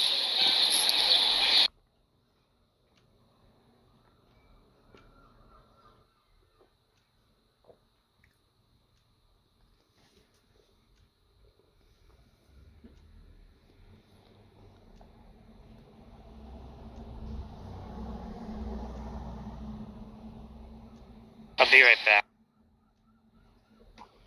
Mazi Pazi.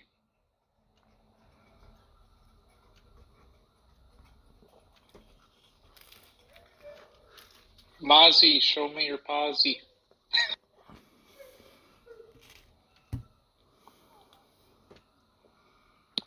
Hey, Sean.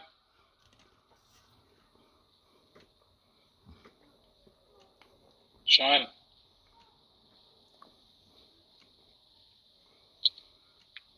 Anyone here? I'm here, Dart. I'm here. Why don't you message either of you, when Sean comes back, because I have to go, why don't you guys tell Sean whether or not he wants to debate Xerxes on the problem of evil, because Sean is an atheist who doesn't think that the logical problem of evil is that good of an argument. But he could troll as a theist against Mr. Purple Lion.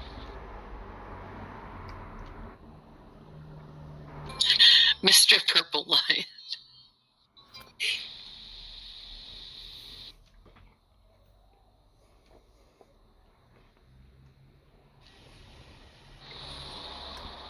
What does Sean say about that? The problem of evil? I heard him saying he had an argument he wanted Tom to address, but I think Tom said no, he wasn't going to address it, or at least when I was listening. It's funny. Yeah, sorry, Darth, I was in a chess game. Oh, did they leave? Yeah. Oh. Yeah, I want to see Sean debate King Xerxes. I think that'd be hilarious. Wait, is Xerxes a theist or not? He's retarded. So an atheist. Yep.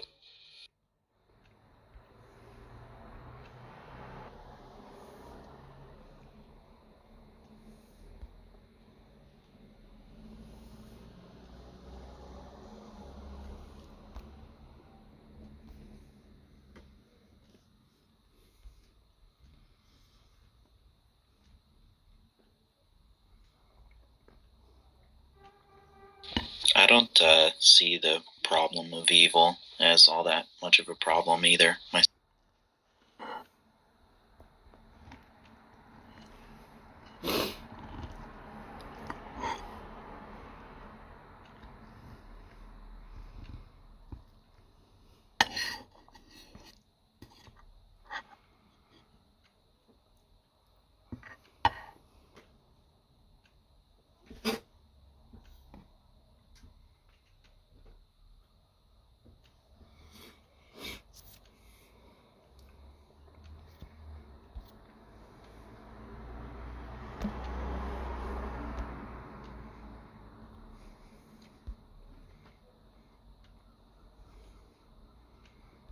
Oh, did the room die?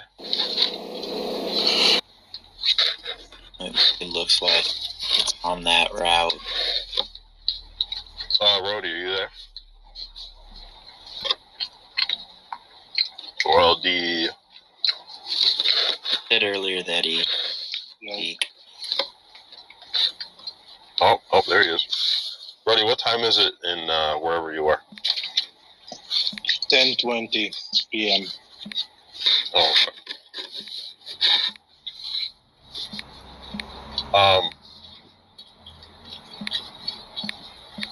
So a lot of times you're active, like, in the middle of the night, for me, I notice.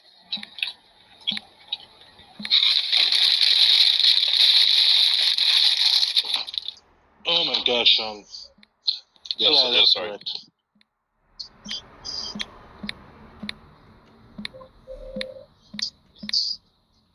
Yeah, it's a little bit frustrating. Mm-hmm.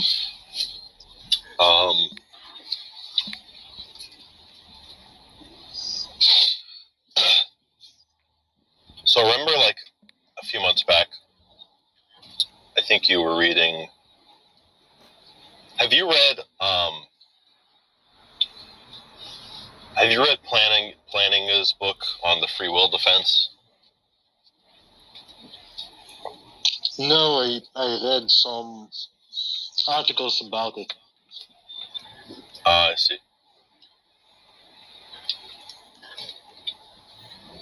Because you were rendering, like, a version of that I liked, that was very difficult to deal with. Yeah. The only problem that I see then with the free will is only in regards to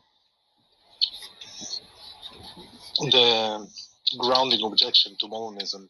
But even that can be handled with by positing a specific theory of time.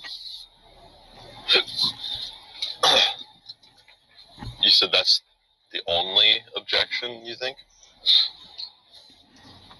Or just like one that stands out? I'm saying that if you, for example, ask Jack, okay, about what he thinks about Plantinga's free will defense, he will say to you that because the defense relies on Molinism, that will be problematic. Right? Because then for Molinism, you have what you call the grounding objection. And it's talked about how God cannot have knowledge of counterfactuals.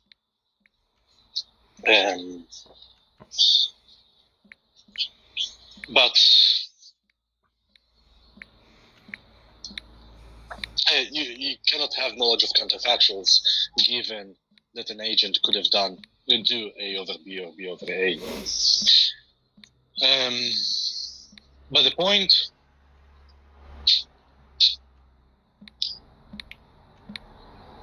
what I wanted to say, wait a second.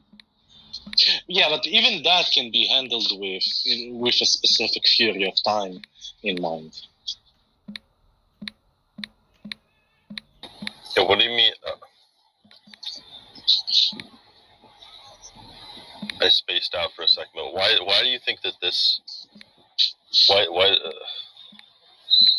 does this objection stand out against Molinism? It's a non-objection to Molinism. It's one objection? No, it's a known objection to Molinism. Yeah. Yeah, with divine knowledge and middle knowledge, foreknowledge, and all of those things. And the point here is that because let's suppose you'll be in a situation in the future, right?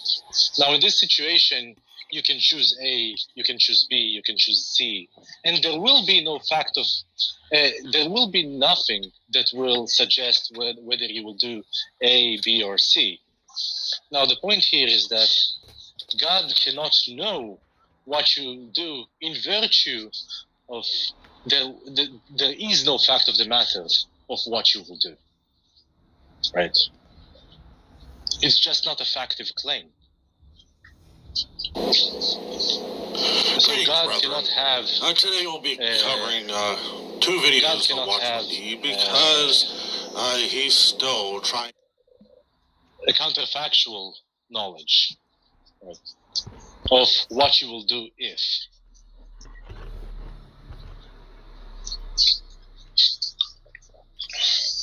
And that's the whole point of rejecting Molinism, which in turn rejects the free will defense. If you think that the grounding objection is successful.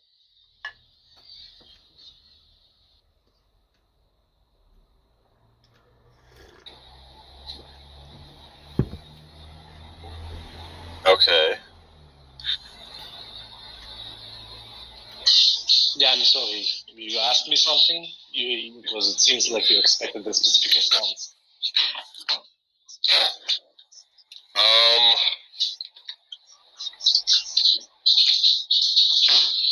Well, yeah, that's one way to attack the free will defense, I guess. But it's not really attacking it directly. No, it's not attacking it directly. It just shows different problems with the free will defense. I sort of am sympathetic to the free will defense, though, and I got the sense that you felt the same. No, I am feeling the same. I do think that, well, let me be not humble for a moment. I do think my rendition of the problem of evil is probably the best one that I've read or heard of. So that's not a humble thing to say. But also, I think that the free will defense is a good defense against my argument. What is the free will defense that you're referencing? The free will defense just talks about how, well, it depends. One thing that free will defense relies on, Sean. Thank you. Wait a second, Rooster. So, the general view, or the general way to talk about the free will defense is that there is evil because people have free will. I'm giving you the generality of it, not the specificity of, for example, Plantinga's reply. But the reply is that in virtue of us having free will, God cannot really do anything about our will, because then it wouldn't be free. But it's also the case that it's not only in regards to free will, whatever you want to choose. It's also that God wanted to have morally significant free agents. That means that agents that can do good and can do bad. And when they are doing bad, God cannot intervene. Or not cannot, but deems to not intervene because the moral significance of the free will is the importance of the morally significant free will is something that is more important than people not being able to do evil stuff. Yeah, I was saying this last night, and I forget who was all in there, but they didn't like that. because they were saying, they were taking a specific evil action and saying, hey, wouldn't the world be better without this occurring? And I said, yes. And they said, well, that means that God, whatever, didn't create the best world. And I said, he did, but our free will, allowed these evils to enter. So if he's valuing, I guess, I'm assuming I was saying the same kind of generally what you're saying, like if he's valuing free will, that could be, I don't know, could supersede, I guess, like the need for that action to not be there, or like you said, God like wants the creatures with free will. So, but yeah, I like that. Well, I think that's the Catholic position. I mean, I don't think that's how I feel I was taught, being raised Catholic. Wait, well, not all Catholics have this position. Sure.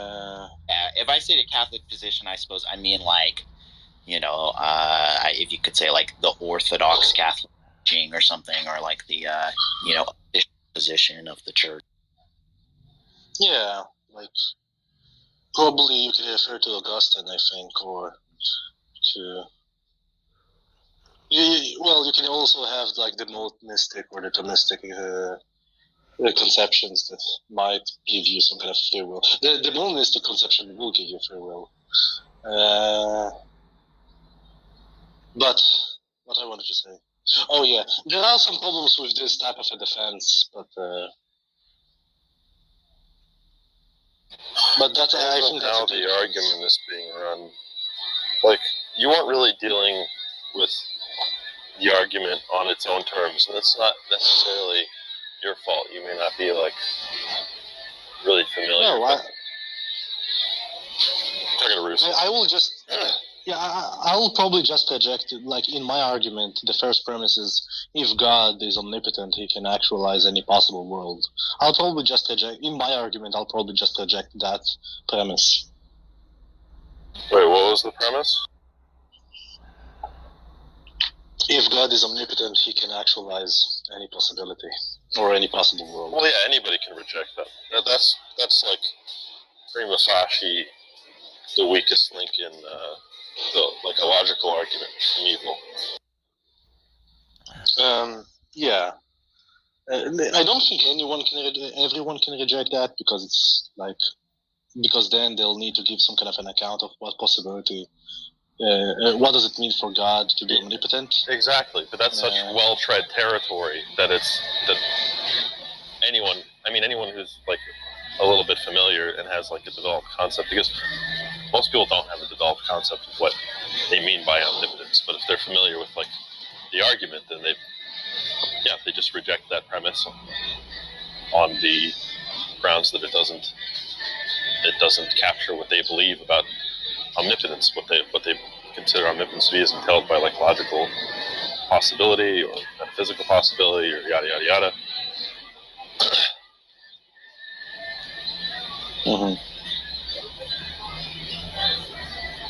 The argument doesn't really refer to specific modality. The modality can be chosen by the theist. Yeah, and Mackey's argument doesn't specify. It just says this is like a quasi-logical principle. Because at the time, analyticity was under attack, so he didn't want to commit to any sort of modal claim.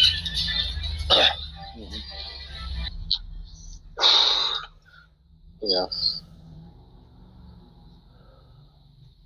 But I think many theists just cannot handle the problem of evil.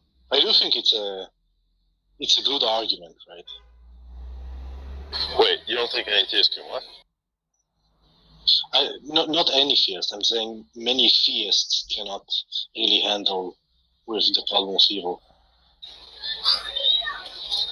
Depends on how it's rendered. It's like, I think it's like a difficult question for them to grapple with, right?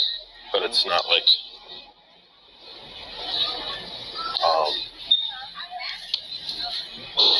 I don't think that their reasoning is like, I think they can reason successfully to like Yeah, I understand. Because, for example, Calvinists cannot answer this question, right? Because Calvinists don't really believe in free will. Other conceptions of you can rank them. Free will. Other conceptions of, for example, compatibilist free will also wouldn't answer the question.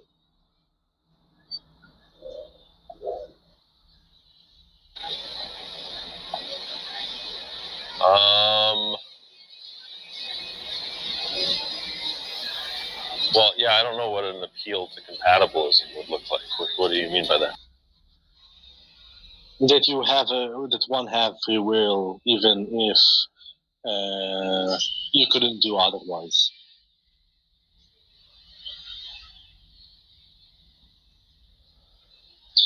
Well, that's just going to be a problematic answer because it's just like, well, now we have to talk about.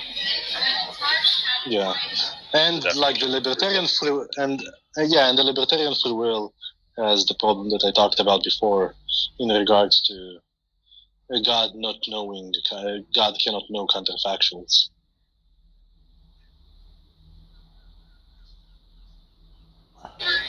So God cannot know counterfactuals. What is that?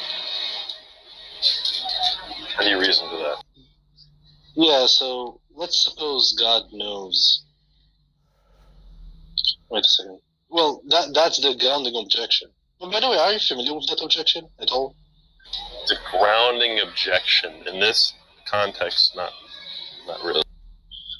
It is.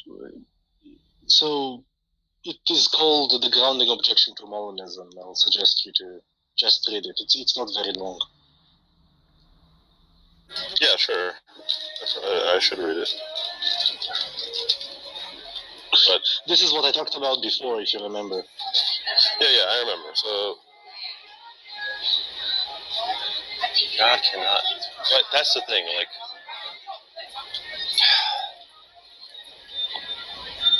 So I accept that it's, you're not going to say that it's like, that there's some sort of necessary truth about God's knowledge, right? That he can't know counterfactuals regardless, right?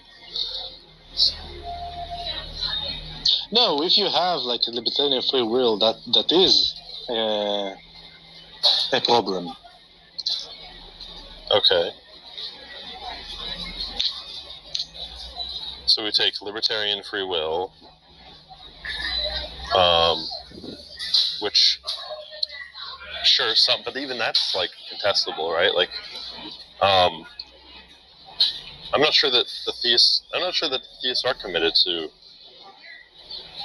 You mean libertarian free will from God's perspective? Yeah. From any perspective, God has libertarian free will, but specifically in the objection to Molinism, you're saying that you want to say that God has libertarian free will, right? No, that's irrelevant whether God has free will or not. But I'm talking about agents that he created. Oh, okay. Okay. Oh, okay, I see now.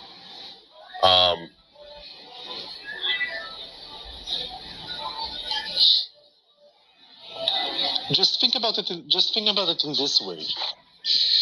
If you could have chose between A, B, and C, right? You can choose between A, B, and C, and there is no fact of the matter what you will choose, right? How can God know what you will choose if there is no fact of the matter? It's like saying that God knows something that is not factive.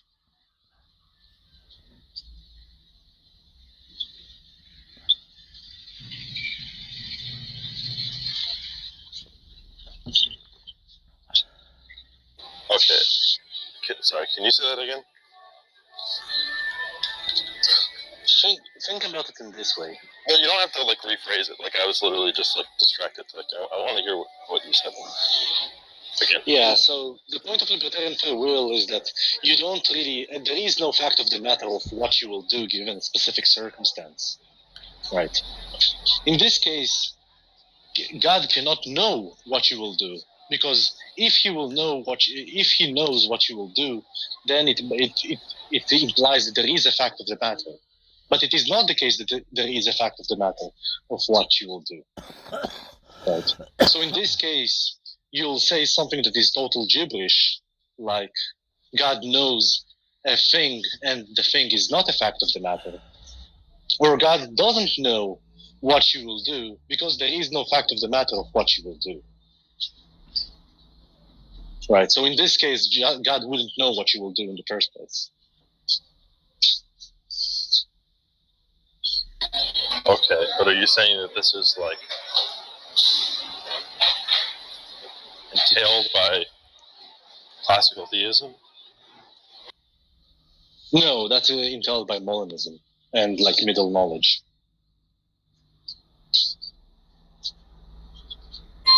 Right, which, okay, so the Molinistic view of classical theism.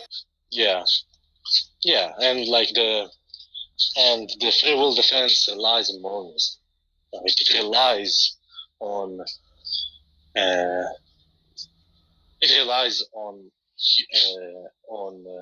having a libertarian free will.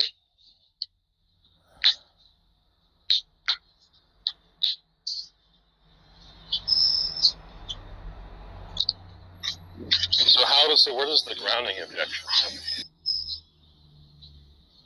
I don't remember where it comes from, but where does it come in? Oh, it comes in regards to God's knowledge. Right? But if you accept that God knows what you will do in the future, that implies that there is a fact of the matter of what you will do. But if that's the case, then you don't really have a libertarian free will. But if it is not the case that God knows, then it's just the case that God is not all-knowing. Right? So that there are stuff that God just doesn't know. Right, so... Which is not a problem. You can be like an open theist in...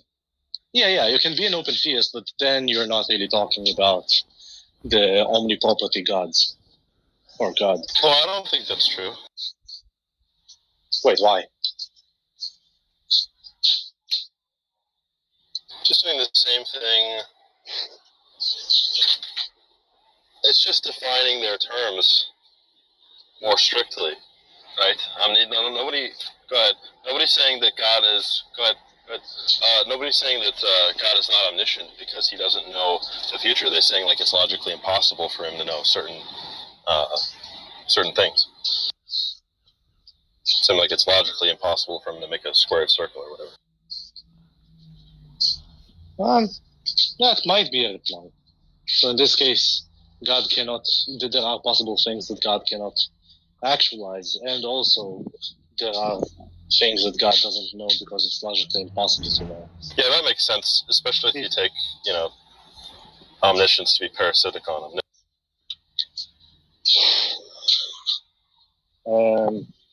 Okay, yeah. It might be a reply. I just don't think it's a comfortable reply for many theists.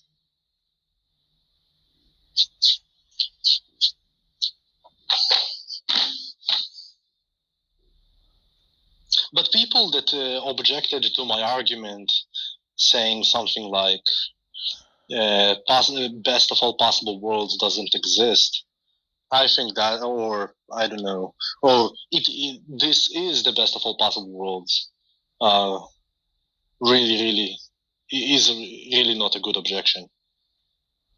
Wait, say that again? So people tried to reply to my argument by saying that there is no such thing as best of all possible worlds. Right. And I'm saying that's a stupid response. And other people objected to my argument by saying that we do live in the best of all possible worlds.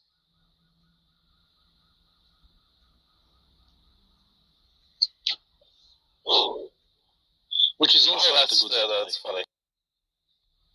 Yeah, which is also not a good reply. So I think the free will defense is probably the only good reply, but it will it will be very hard for many Christians to conceive of God that doesn't know about the future and cannot do anything because there are free agents. Yeah, open theism. Wait, why would that be hard? What do you mean by... How is that hard? It's just a hard pill to swallow, that's all. I don't think so. I mean, it just seems like a lot of these concepts have been like underdefined for a long time, and the theists can just claim that this is a more mature understanding of these concepts.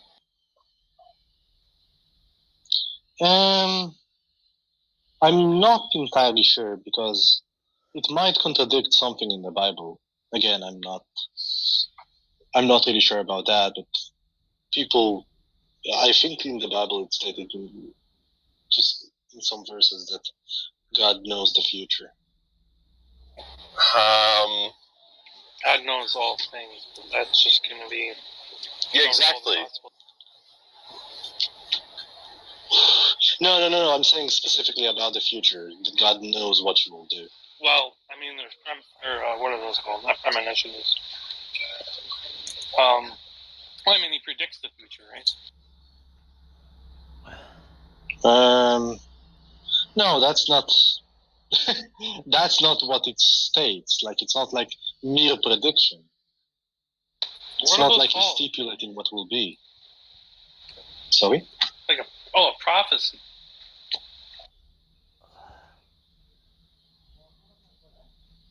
Yeah, prophecy, yeah. I don't know if there's like a direct thing that says he knows the future. I think there is, but I'm not really committed to that. It just seems to me like there is. He knows fallibly in the future.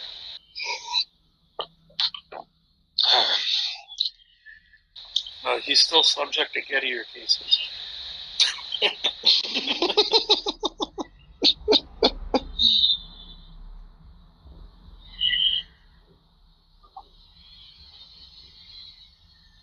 Yo, Rooster, are you here?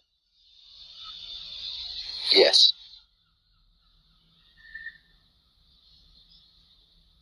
Yeah. So you gave the free will defense? Yeah, I mean, from how you were just sort of simply stating it there, it sounded like the same defense I was using, but I didn't know of it as like by that term. No, that's fine. You don't really need to know the term. Who did you render the defense to? I don't remember who I was speaking to last night. There was a few people, but I know Haiti was in there. I think Sean was in there, but I don't think he was saying anything. It's just a bunch of Tom Rabbit goons.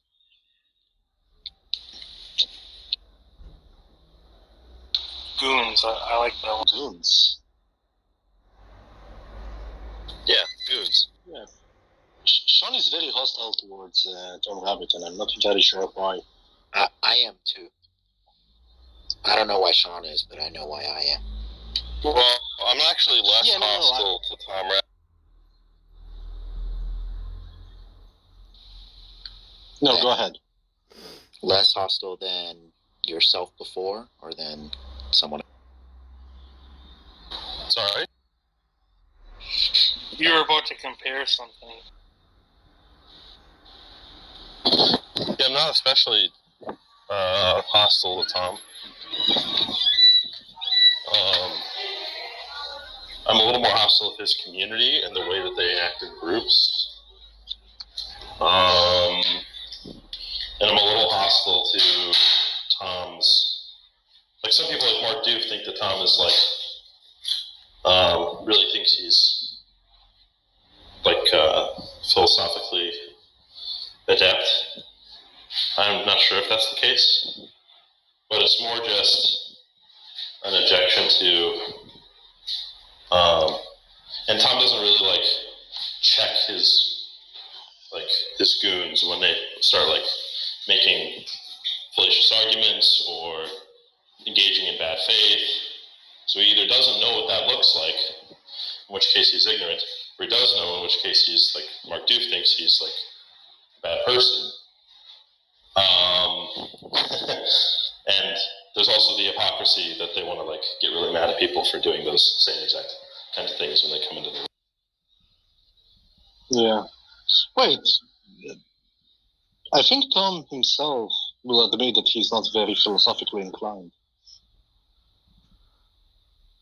Yeah, maybe. That's my impression too. But at the same time, that could still be just like he still might not be entirely like honest about what he.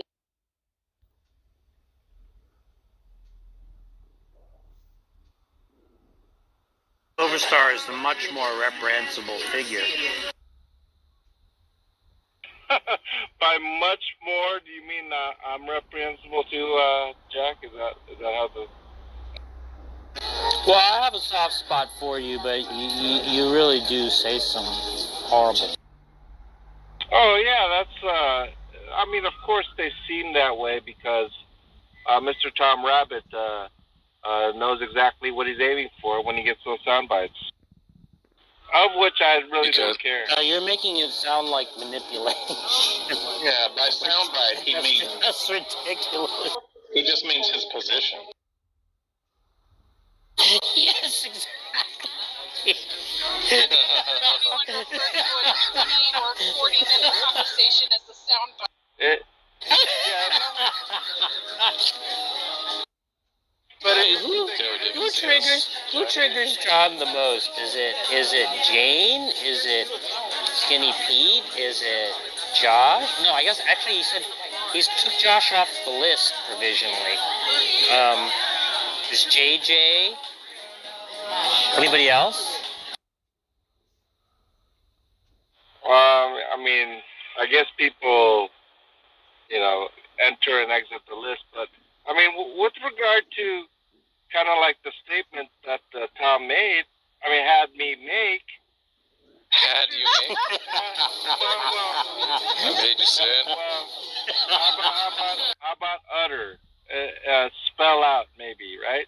If you notice, like Tom's video, everyone with the exception of maybe like Steph a little bit, she has a different view, whatever, but even Arminians hold to the view that God remains good, God is always good, all his actions are always good, and evil exists.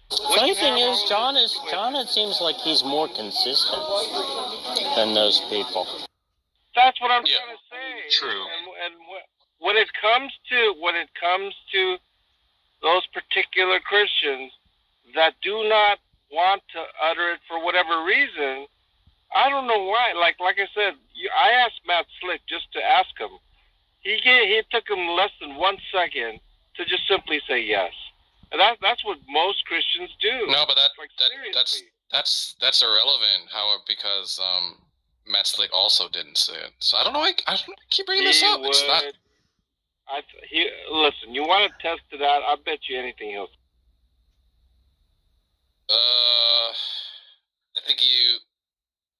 I don't think he's just gonna come right out and say it. I don't think so. He might say it after some coaxing, but if it's your position that he's just gonna come right and say it, I think you're crazy. Okay, how about this, Tom?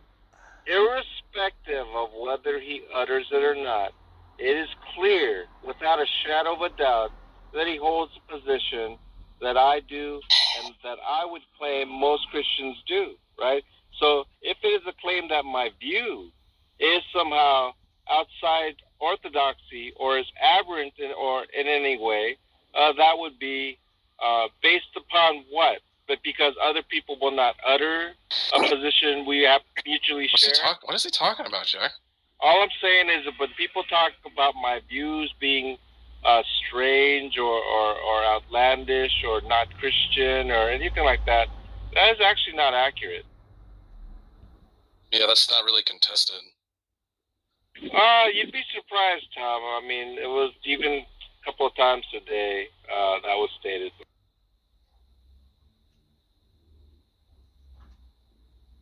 And then of course I get the like, but you're a Calvinist type of thing, as if even what they're talking about, there are certain things that are exclusive to Calvinism. That's true, right? But sometimes we're talking about something that any general Christian, Eastern Orthodox, Roman Catholic, whatever, will sign off on.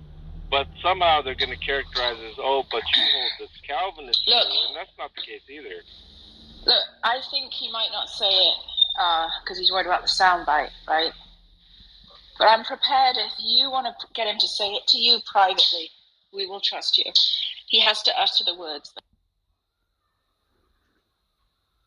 Yeah, I mean, I don't know if I'm motivated to get him to utter it in that way.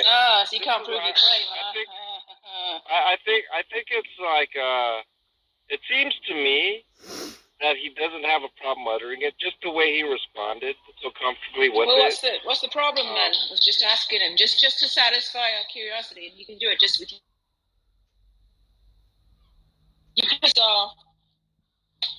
He just has to say someone. Are you saying that he said it the first time? Like, because it sounded like you said he just acknowledged Never said it. Said yes. He never said it. He just said yes. So John Lee's just bullshitting. He's just fucking bullshitting as usual. Okay, but he agreed with my question, right? I think my question was, do you agree that it was good for God to permit the shooting in Uvalde? I think I asked just like that, and he answered yes or something. Yeah, but I mean, shit, he didn't say it. That's the whole. I don't know why you keep doing this. Like, you get half of the equation, and you're like, "Cool, we're all done here, boys. Wrap it up." Like, you fucking know damn well what the entire thing is about. Wait a minute. I think I even asked. You're such a dishonest fucking piece of shit. No, wait. I think I asked it in a certain way. Is it okay to even utter it? Like, and I think he said, like, yes, but it's not a time to say it, or something to that effect, as I recall. Yeah, that is correct. That changes nothing. That changes nothing.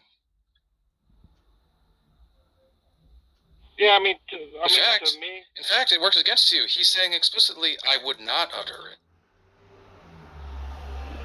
I don't know. I don't know about that. I mean, you have the clip. Well, I don't. When he's saying like, I'm not gonna say that because it's like sensitive. You take that as him saying, "I will utter it." You're high. So he's saying that, according to you, Tom, you're saying that he agrees, but he doesn't want to utter it. Basically, yeah, of course. That's what you're saying? Exactly. Yeah, exactly. Well, I'll tell you what, Tom. If I had that position, I have no problem uttering it. How about that? Well, we know that. You already did.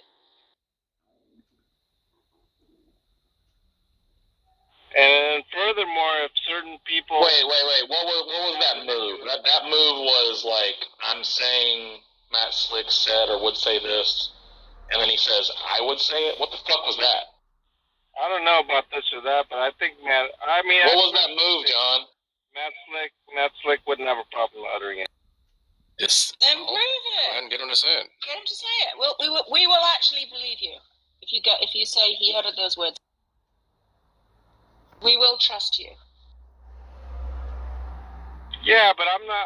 This guy's got a radio show and a ministry. Do you think he wants to say shit like that, John? He'd say it privately. He might say it privately. So stupid. Can you invite Darth? I'm hesitant to get too many of you Flossa guys like on the same stage. It's kind of devolves into like He insults. I think it's he really likes trash. to insult John though. I think he likes to insult me more though, or like start like stupid. Well, that depends on the day. Well, I mean, it just seems like you're agreeing with me that it's just like, unpredictable and like that I'm also not. You can always mute him or put him back down.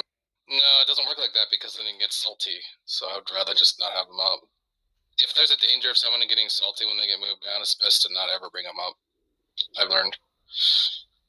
You know that.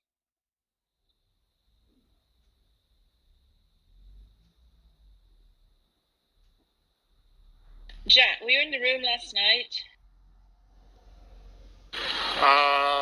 This room? No, not this room. The room last night. The room Jane made. I'm trying to remember. It's kind of a haze. Were you in there? I was in If you there. were in there, I probably was. Well, that's nice, but people were narrating their chess games. Oh yeah, I was here for that. But Yeah, that wasn't and Darth Arianis. terrible. That was Detroyer and Mark D. It's just a group dynamic that just turns our rooms to shit. Who won? Yeah, well, I'm against the chess narration thing myself. Well, just like I think what Haiti put it good. It's just like when you guys in this group reach a critical mass, it just like the room turns to shit. This room turns. Well, then you know exactly what I'm saying. Still, this room turns to shit. What you mean to say is there is a critical mass. Right? You still know what I'm saying, yeah. I think anything more than, I don't know, maybe 3, and it's over. I don't think I'm the culprit. No. I think you're like more okay, but there's some people that just don't respect that. And I don't think Josh is a culprit. Well, we typically bring you two up, though. No, I grant you that. Just you keep saying you guys. No, but you're not the culprit in like a direct way. But if it's you and Josh, you guys are fine. But if I add Darth Arianis, then it's shit. Then Dave, then Sean, then, whatever. Dave is Josh. No. Detroyer. I mean, it just turns to shit. It just turns to shit. You're doing chess games and you're like palling around with Russo. I don't play chess. Yeah, and it'll start with like, hey Jack, let me ask you a question. Do you think like something like technical like philosophy stuff? Yeah, well that's like, Darth Arianis and Jordan do that. Yeah, and we think it's trash. We don't want it.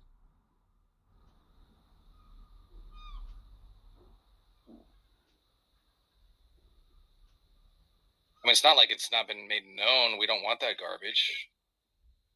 So I was just like, what other choice do I have?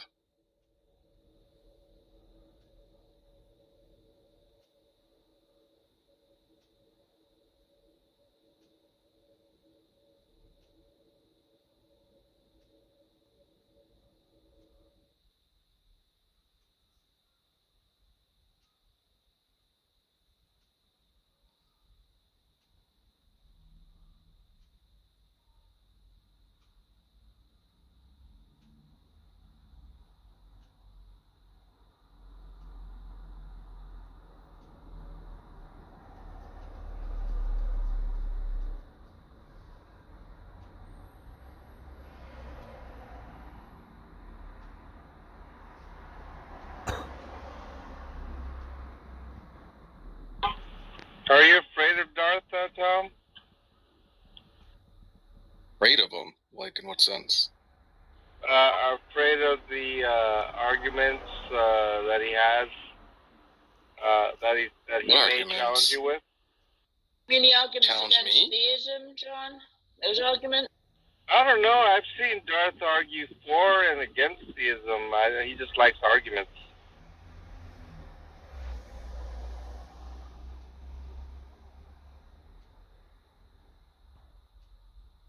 He's a little bit like Sean in that way, but I mean, Darth just likes arguments, I guess. Yeah, I just think it's weird when people say our rooms are trash and then get upset when they're not invited.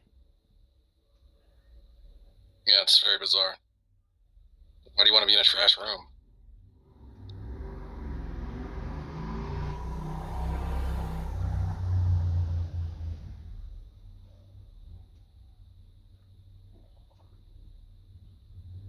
So, John, are you going to debate Silver Star?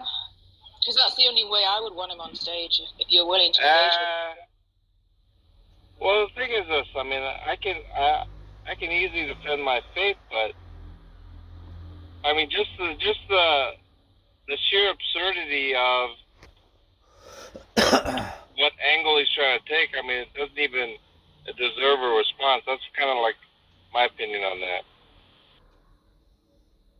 I think the Newcastle way of saying it is upset. Upset.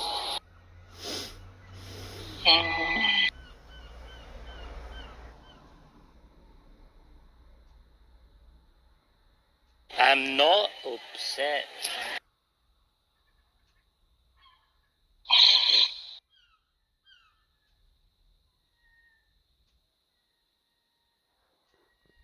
I think it would just be better off if he wants to have a presentation like he loves to do, just orate for half an hour straight. You could probably invite him and he'll give you the rundown of what he's Well, talking what even is the theological disagreement? I can't stand Silver Star, but I'm just curious. Like, what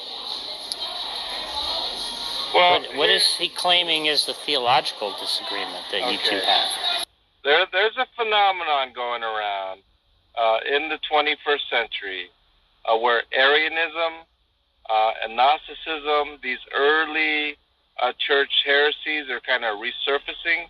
You know, kind of like how Soltruism is resurfacing in the Scandinavian countries.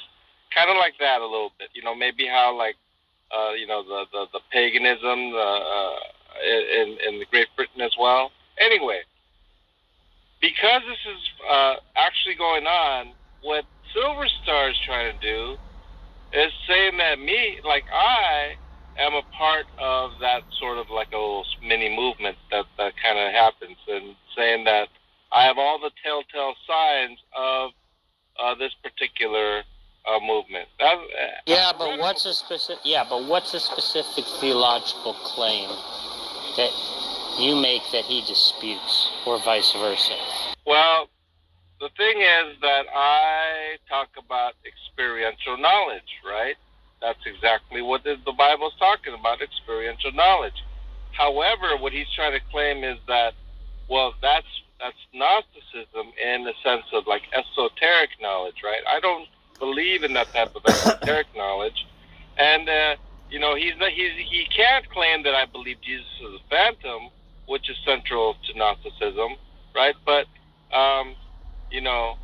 he's still going to somehow work around a way to try to fabricate a narrative to where I think of it as some sort of a cult activity. That's what I imagine he's attempting to do. I really don't actually know. That's just what I suspect. Oh, sorry, I forgot I'm late to be someplace. I'll have to ask you about this later. Yeah, just from what little I've heard, I think that's the angle he wants to take.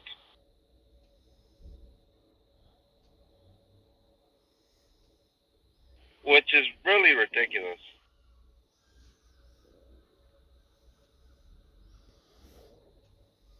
Oh, Jack left? Fuck.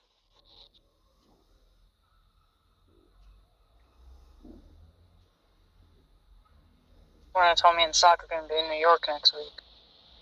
Oh. I think that I'm not really interested in having Silver Star up just to do a lecture about you. If you're not willing to fight back, it doesn't sound very interesting, because we've heard that before. I think, you know what? I think I was, that particular evening, I had actually blocked him with that other account, the soccer account, and then I unblocked him, and I was going to leave, and then I decided I was just going to stay up on stage. I had made something about you'd have to move me down to the audience, and I'm not coming back up or something. But, I mean, just stay on stage and just not say anything. I think I'm at that point right there where I'll be willing to just stay on stage if he's over, and I just won't even respond.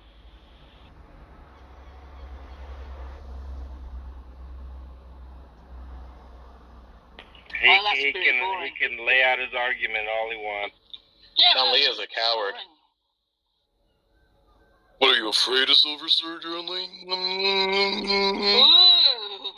Last time when Daniel set up the whole debate thing, John Lee was like, I'll just leave. I'll just tuck my tail and run like a bitch. Yeah, I don't know why you couldn't just destroy him. I mean, he doesn't even have a good argument. Yeah, I mean, like I said, it's not that I'm afraid, but it's just that I just don't want to engage. Pussy. So why'd you ask Tom if he was afraid? Because there's a difference in preventing Silver Star from coming and not. You just said engaging. you'd leave. You said you'd leave. So are we supposed to leave in our own room? Right. Yeah, no, I agree. I changed my mind because I thought that was unnecessary to leave. And to be honest, I was curious at what angle he was even attempting to go. What's this background noise? That's Moose? Or Moto? It's really loud. Mo, your hot mic. Sorry, guys. Sounds like he's pushing a squeaky cart.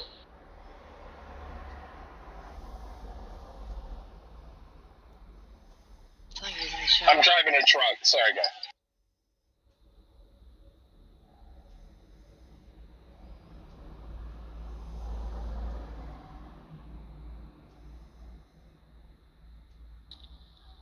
There's a room called Atheism, more like Dummism.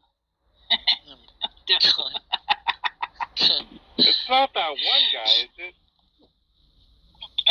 The autism guy? No, it's...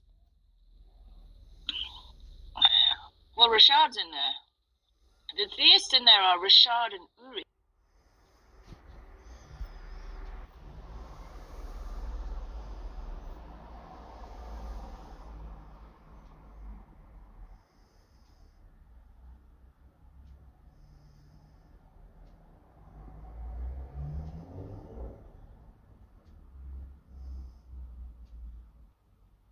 The Arabs woke up and realized that they were selling away their land, and all of a sudden they got frustrated by it. Well, that's not our fault.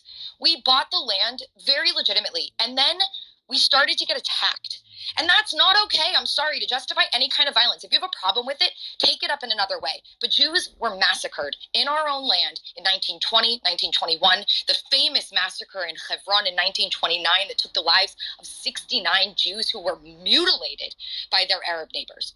This is a conflict. Palestinians absolutely have rights and claims and a connection to that land. No doubt about it. And it's been going on for 1,300 years from the time that the Arabs... Talk about Baruch Goldstein in Hebron in 1994. Okay. Hold on. You want to jump to 1994? No, I'm not jumping. Please talk about the massacre. Morbid. Let's talk about the massacre. Okay, Morbid, you want to talk about a massacre that happened in 1994?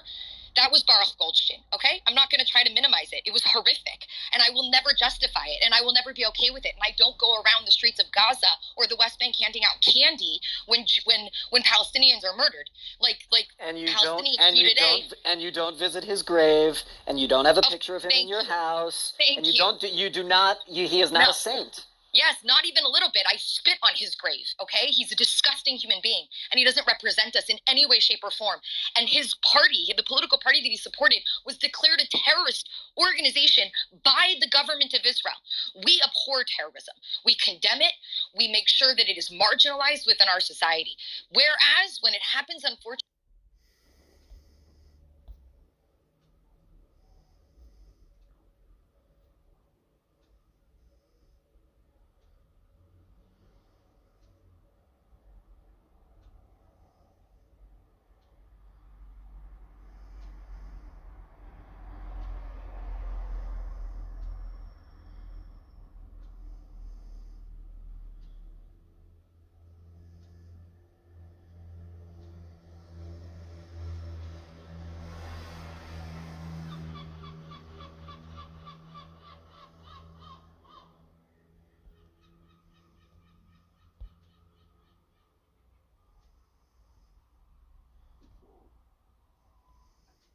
Really care, yeah. Yeah, they care about bums on seats.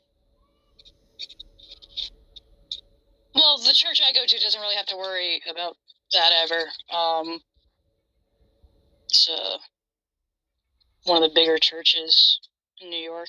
So do you like sign in? Like, how do they know? Is there like a sign-in sheet or something?